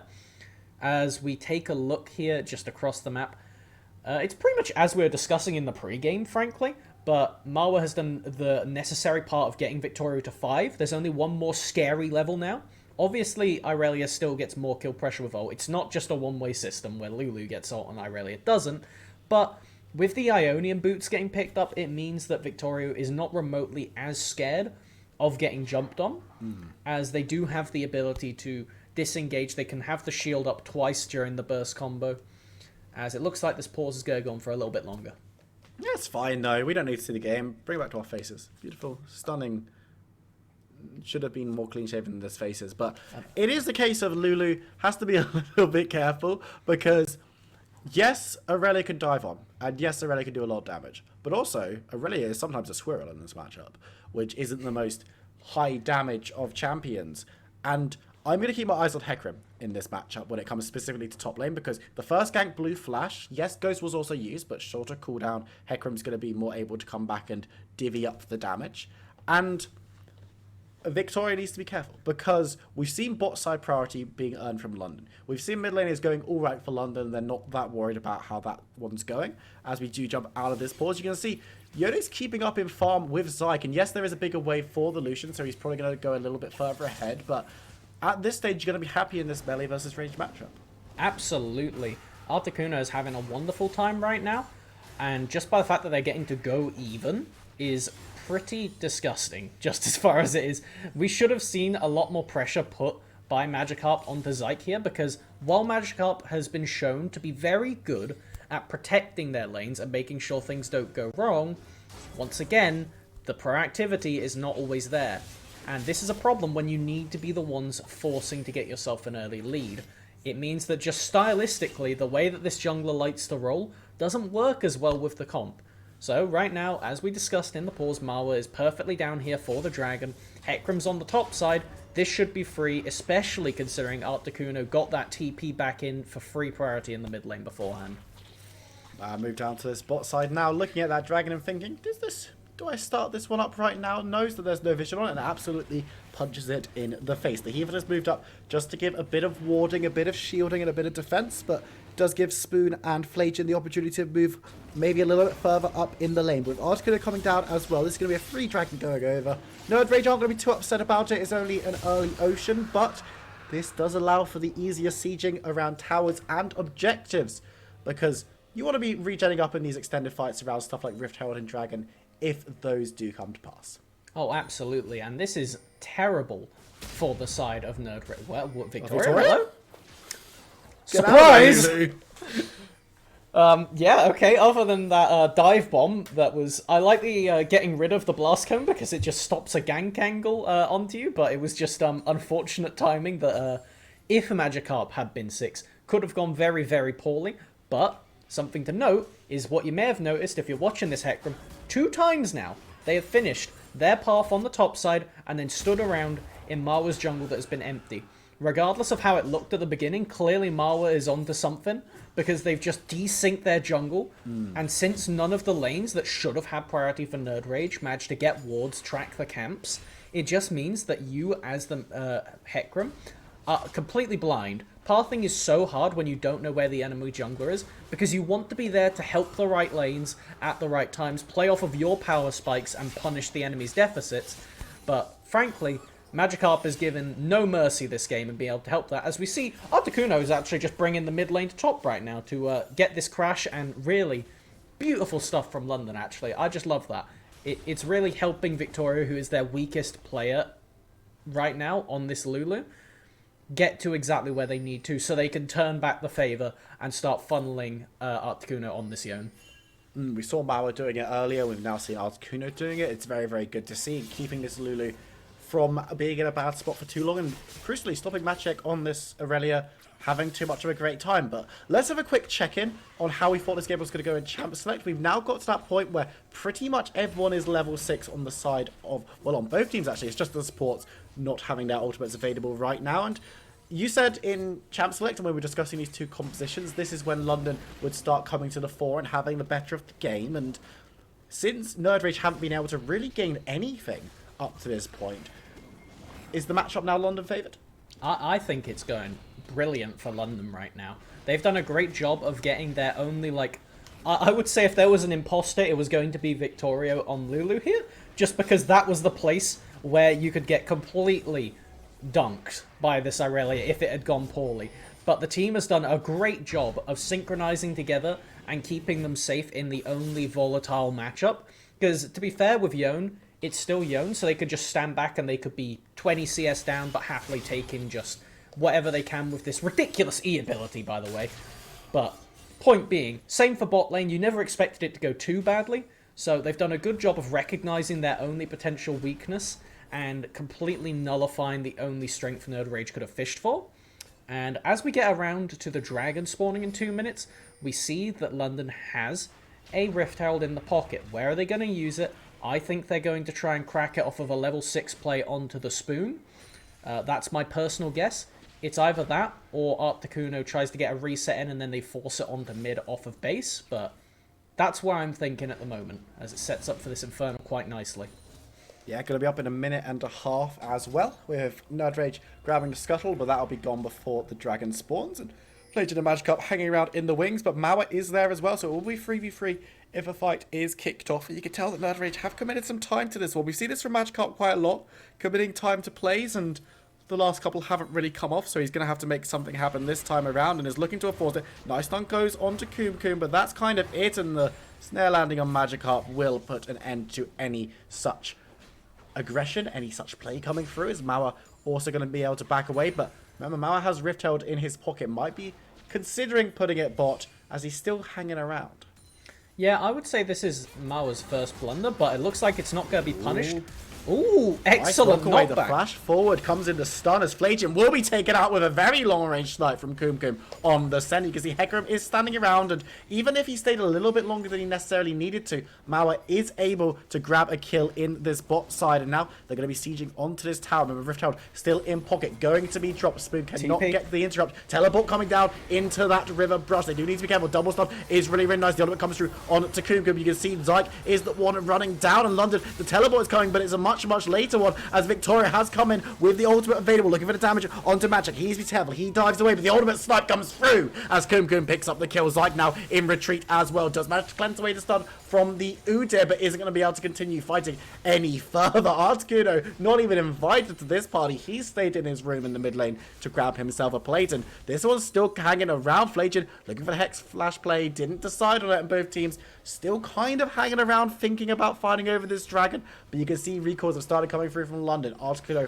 on the top side might look for a flank, but look at the summon team, look at the damage. He has to go gone to avoid the ultimate, the unstoppable force coming through. Magikarp needs to be careful as he's going to go down. Victoria has got the kill, and He-Man is still alive somehow as the spoon is forced to flash away. He's going to burn low, but stays alive because of the heal on Senna. London are not leaving any men behind as they move to turn onto this dragon. The extended play goes so well for London, and they're going to get the rewards. Baited and outsmarted that is the Heathen there with that stopwatch, completely just forcing Nerd Rage to just go fully primal and chase onto this Leona, not even considering that they have the stopwatch in inventory. And frankly, you'd have to be paying attention to really have noticed it up to that point, but an overstep completely throws away any semblance of a lead that Nerd Rage could have got.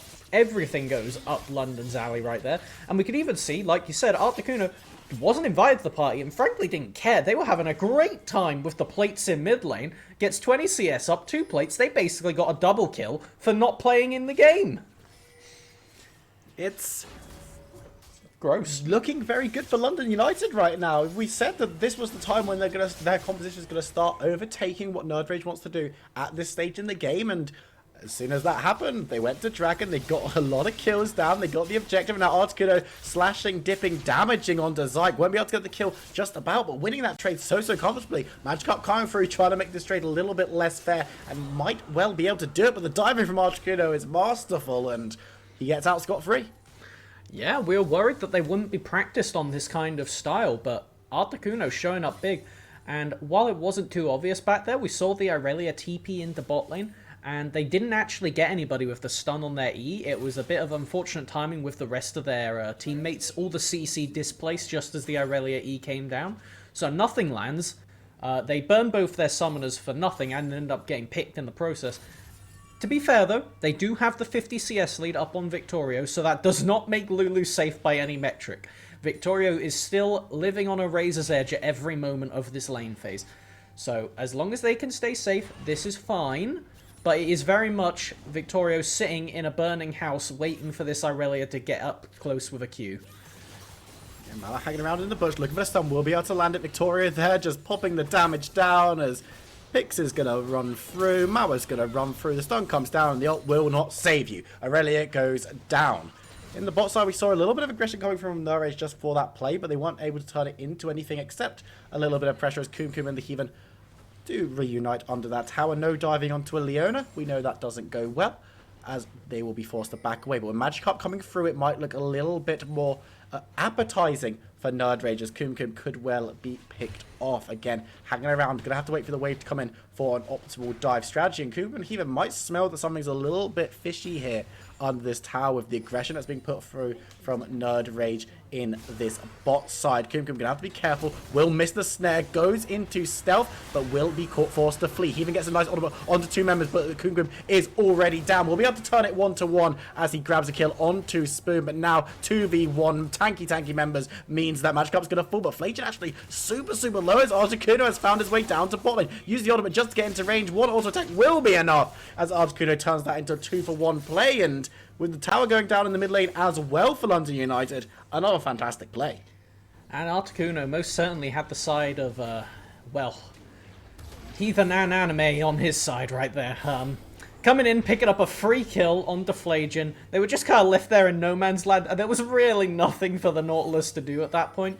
Heathen, though, played that so well, completely CC locking Spoon under tower, meant they just tanked it for the entirety of their health bar.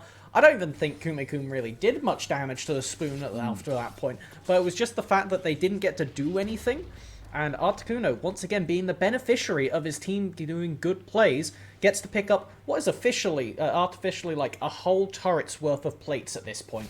They've just walked through, and they got that entire bot lane tower there from half HP. They got 3, I think it was, mid lane plates, and they still have the Rift Herald available. With most of its duration, we'll have to see if they try and use that to crack open tier 2s. Victorio, in a bit of a dangerous spot, but Irelia hasn't backed for a while, so a lot of gold being sat on. They don't really well force this play and risk potentially really bombing this game.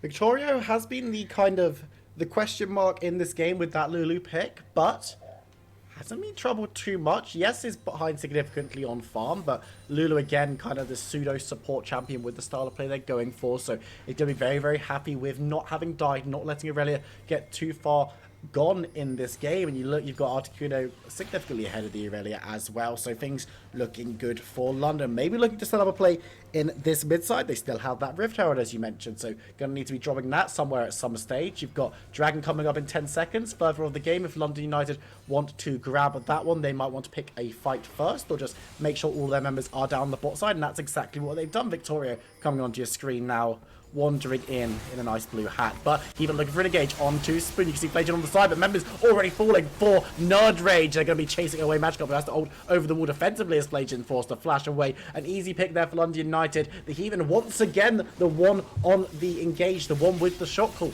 and now they should be able to pick themselves up a third free dragon. And just look at the levels in this game. You could tell that was going to go poorly before it even started. The Hecarim actually gained something from level 11, unlike Udyr, and they were not there yet. There was no chance of a good turn and burn from the side of Nerd Rage. They didn't have a good target. The Spoon being a bit ambitious there, trying to get the multi-man stun that really results in nothing.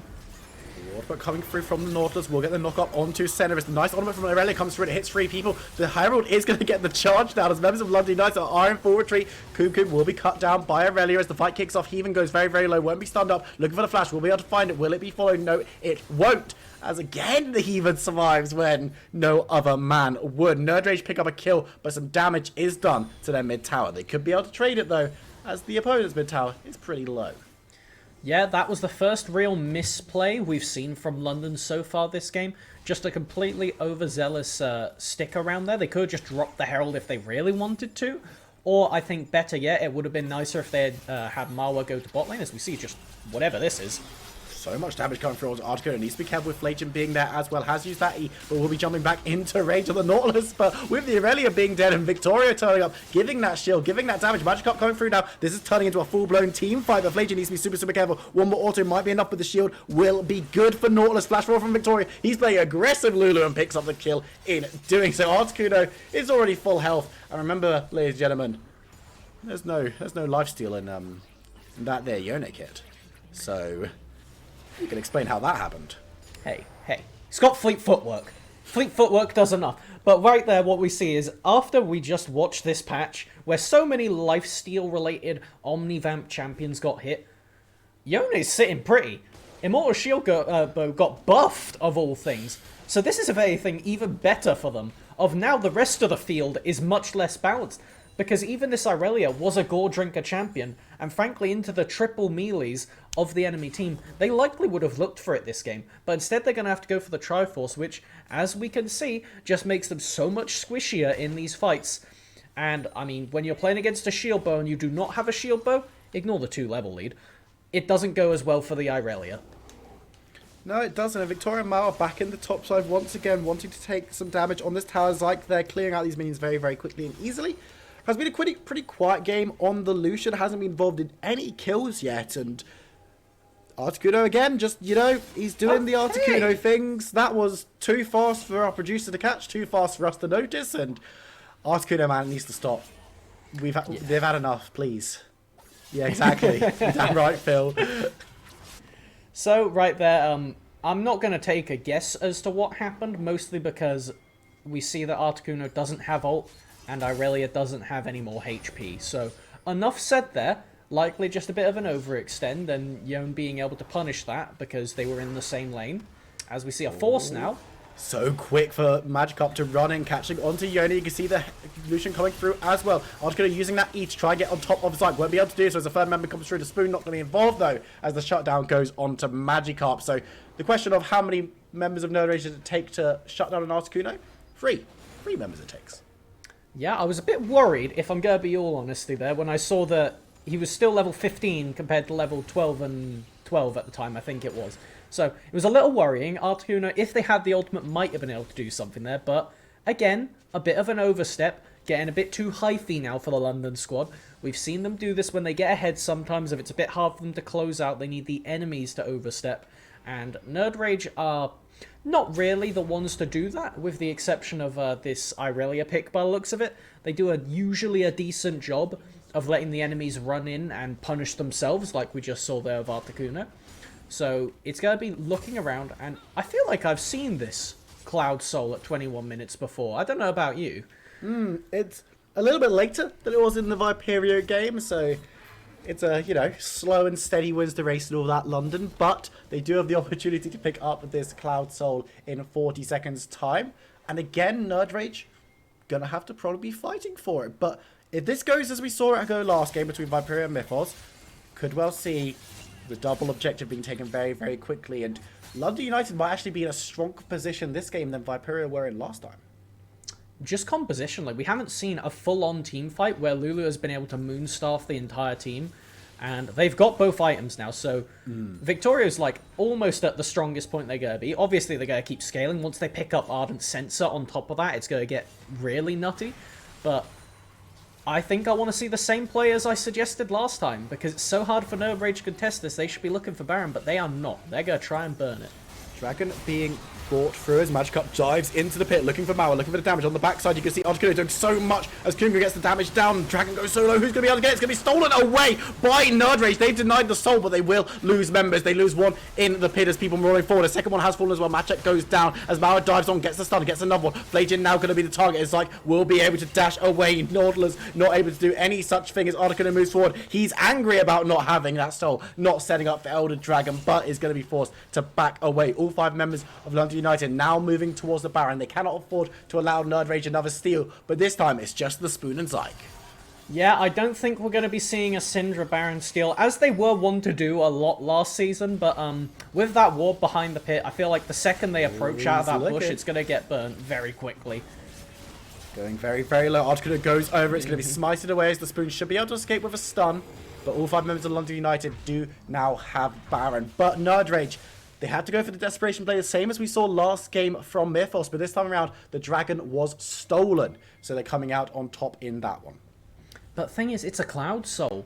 It doesn't do a world of good. Like, Victorio is kind of happy. They like the movement speed. Yes, the 10% ult cooldown is pretty good, but as we've seen this entire game, Nerd Rage is not forcing enough for that to make a difference. The ultimate CD from this Cloud Dragon is all but negligible for the London squad. It was really just the enabling of the fight right there, of they forced you to come into them, and they got exactly what they wanted. And in fact, by not getting the Dragon, they could do it again if they don't end the game off of this Baron, which will be tough, but is all but doable with the amount of, burst that this team can pump out onto this Hecarim. Oh, Hecarim taking a decent amount of damage, half health when he ults away, but will be stunned up by the Heathen, who dives directly on the tower. Spoon's knocked up, taken low, but does manage to escape. The cold comes through onto Mauer, but the turtle doesn't care as he's able to back away. All 5 members of London United still standing, moving towards this mid tower. Will be able to take it down in short order, and now moving towards the inhibitor. The Spoon has to back off, stopping the recall, and this inhibitor tower will probably go down before any members of Nerd Rage can react. Mashek in the top side, getting some damage down on that top tower, but it's not a base race that you're going to win, Aurelia, so you better be careful about that one. Members of London United are happy to push forward. Aurelia still on that top side, has just started to recall as the teleport coming through now from the Aurelia, because they really need members. Going to be catching onto the Heathen under both of those towers. Articuno dives back away from the fight. The ultimate misses from Matchek, but it's going to be enough to deter any further action. Members of London United move away, but some questionable shot calling for Nerd Rage in these later stages. I would have loved to see Matchek TP in there behind onto one of the many flank wards they had available and cut the minion wave and then close in, as that would have led to a lot nicer scenario where their entire team could be grouped up, coming off of base, and maybe could have threatened onto London, looked for that counter ace onto them, and then pushed down for towers. But because they just TP straight up onto the tower, they're a bit too scared that the game's going to end if they don't get back soon. What we see here is the entirety of the Nerd Rage squad is kind of just chasing nothing. And now they've got to get these minions pushed in, and frankly, it's not great for them, because while they'll get this mid farm for free, London has a really nice setup to just goon this bot lane. They could just walk in as 5. They're, by the looks of it, sending Articuno top. Nobody can stop them on their own. We'll see if they can take the 2v1 anymore. It might be a bit more difficult, especially with the ultimate available. And it doesn't look great for Nerd Rage. Frankly, hasn't for a while. But what we see here is, well, just London waiting to close the game out. And I think it's going to be off of a similar forced play from Nerd Rage at that next dragon.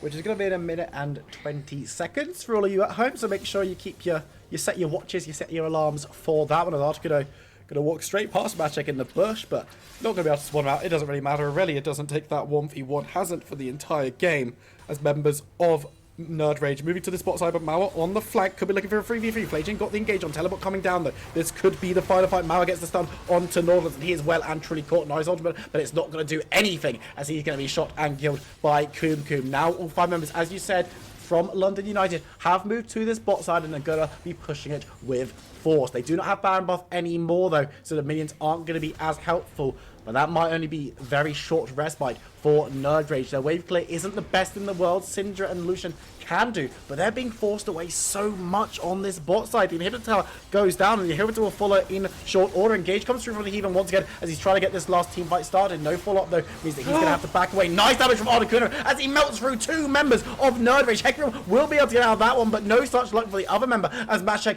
is blown to smithereens. Victoria on a rampage as they move on to the first Nexus tower of the game. They'll be able to take it down as the Heathen goes for another one. Zyke will be able to cleanse out of that one, but it's so much more easy to follow that he is going to be ripped to pieces. Flagin forced back onto the steps. Hecarim, Magikarp nowhere near good enough to engage in this game. And as we see the classic bug going down, we are going to see London United close out this final game of the night. And again, it's dominating fashion. Yeah, I mean, we just saw London run over Nerd Rage for the second half of that game, frankly. And just a review in total, well, that's sad. Nautilus just grabbing their head. What am I supposed to do Shame, here? like, how do I engage into this team? It went wrong at level 1 for me.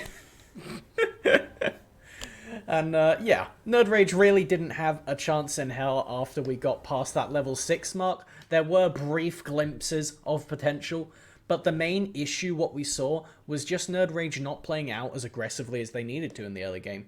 And it was a stretch for this team, based on their current play, to be able to execute on an aggressive comp like this. And frankly, we saw it backfire just as much as we expected it to. Yeah, absolutely, and it was such a strong performance for London again. You kind of can't look past it. They were dominant. You said, look, they're going to be pre-6, having a little bit of a rough time. They have some good opportunities. In bot lane especially, they're kind of liking life in the first couple of levels, but they need to be careful until they get ultimates. And even then, bot lane is a bit of a 50-50, but everywhere else, they're going to be happy after level 6. And they couldn't capitalize on Victoria top. Nerd Rage had no opportunity to take down the Lulu. They got one gank, blue flash, never again.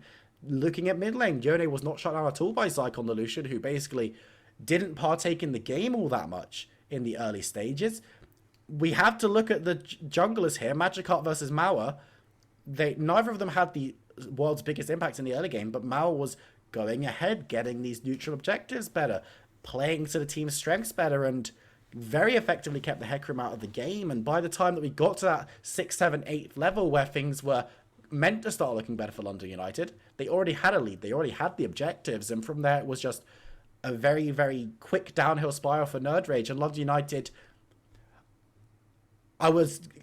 they got given the ball again, they got thrown the game, and they did a little bit of a fumble. There was a couple of plays which were a little bit questionable from London United, one of which did end up in a loss of a member, like you saw Articuno overextending a little bit, but the other plays where they were making small mistakes, like losing out on that dragon, it just didn't matter because they were so far ahead. And that's the thing, when we look at Nerd Rage's comp, we could see how it needed to be executed. They clearly saw how it needed to be executed. They knew that when they were drafting it, because it's very obvious when your windows are for these champions, and they just picked the comp that get outscaled. Just compositionally, everything London had, fundamentally, one way or another, beat down something that Nerd Rage had, and we just saw it happen systematically, bit by bit. Marwa's early pathing did manage to protect Victoria for the weakest point of the game, and what we saw was an excellent punish, level 1-2, from the Kume and the Heathen in the bot lane, exactly as predicted, with Flagin just being unfortunately targeted as the Nautilus, and because you're against Leona and Udyr and Lulu, you need to take cleanse on Syndra, and you need to take cleanse on Lucian, but that just meant there was no heal, so you're instantly at a combat disadvantage. That just snowballed, meant that the bot lane never got to have the effect they wanted. Even when they got to their level 6 mark, it was so hard for them, even with the jungler ganking, to actually collapse, and they ended up only ever trading evenly. You could see that just because the windows were ever so slightly off, every time Nerd Rage went for something, they were just a couple seconds away, or there was always just a bit of hesitation. And I would account this game very much to just comfort, and you could see it, despite Articuno not being on a champion that they are all too known for, it was so much clearer that London were confident and comfortable doing what they were doing. You could see it step for step. They escorted minion waves for Victoria when they needed to. Bot lane was playing perfectly well throughout the entire game. They never really overstepped more than they needed to. They were punished sometimes, but frankly, they were playing just greedy enough to get away with it. We saw Articuno not get shut down in lane. That was a real problem where we needed to see a lot more action from the Lucian there. And it was just London. They knew what they were doing and they were happy to do it. Whereas Nerd Rage, they went for the abstract, they tried to swing from the hip, and they were just not the kind of players yet that were able to execute on this comp. I think both teams can in the future, but Nerd Rage needs to look back at the drawing board and try and refine something to be a bit more comfortable for them heading into next week. Definitely the case, and coming up, as you say, on Saturday will be our next set of UKEL games, starting, of course, from 12 GMT. But before we go, Melvin, MVP? Oh, that's a toughie. I think, despite being the flashy Yone, I will give it to Marwa just because they did everything they needed to that game that escorted them into the victory. Nice. I was going to say, posit the Heaver, potentially. A lot of amazing engages. Got the team going quite a lot, and we talk about the Heathen often being the brains behind the operation, and that player in the bot side who's very consistent, kind of having to hold Kumkum's hand in the games where he's not looking at his hyperactive best. And this game, Kumkum was on point, Heathen was on point, it looked very, very like a well-oiled machine in the bot side, and you said yourself that they played exceptionally well. But we now know which of our teams are going to be going into Saturday with that 3-2, so UKEL is very, very close. We've got our team at the top, Demise Academy. We've got one team at the bottom, Munster Rugby Gaming, who are not that far away from everyone else, is the thing with Munster Rugby Gaming.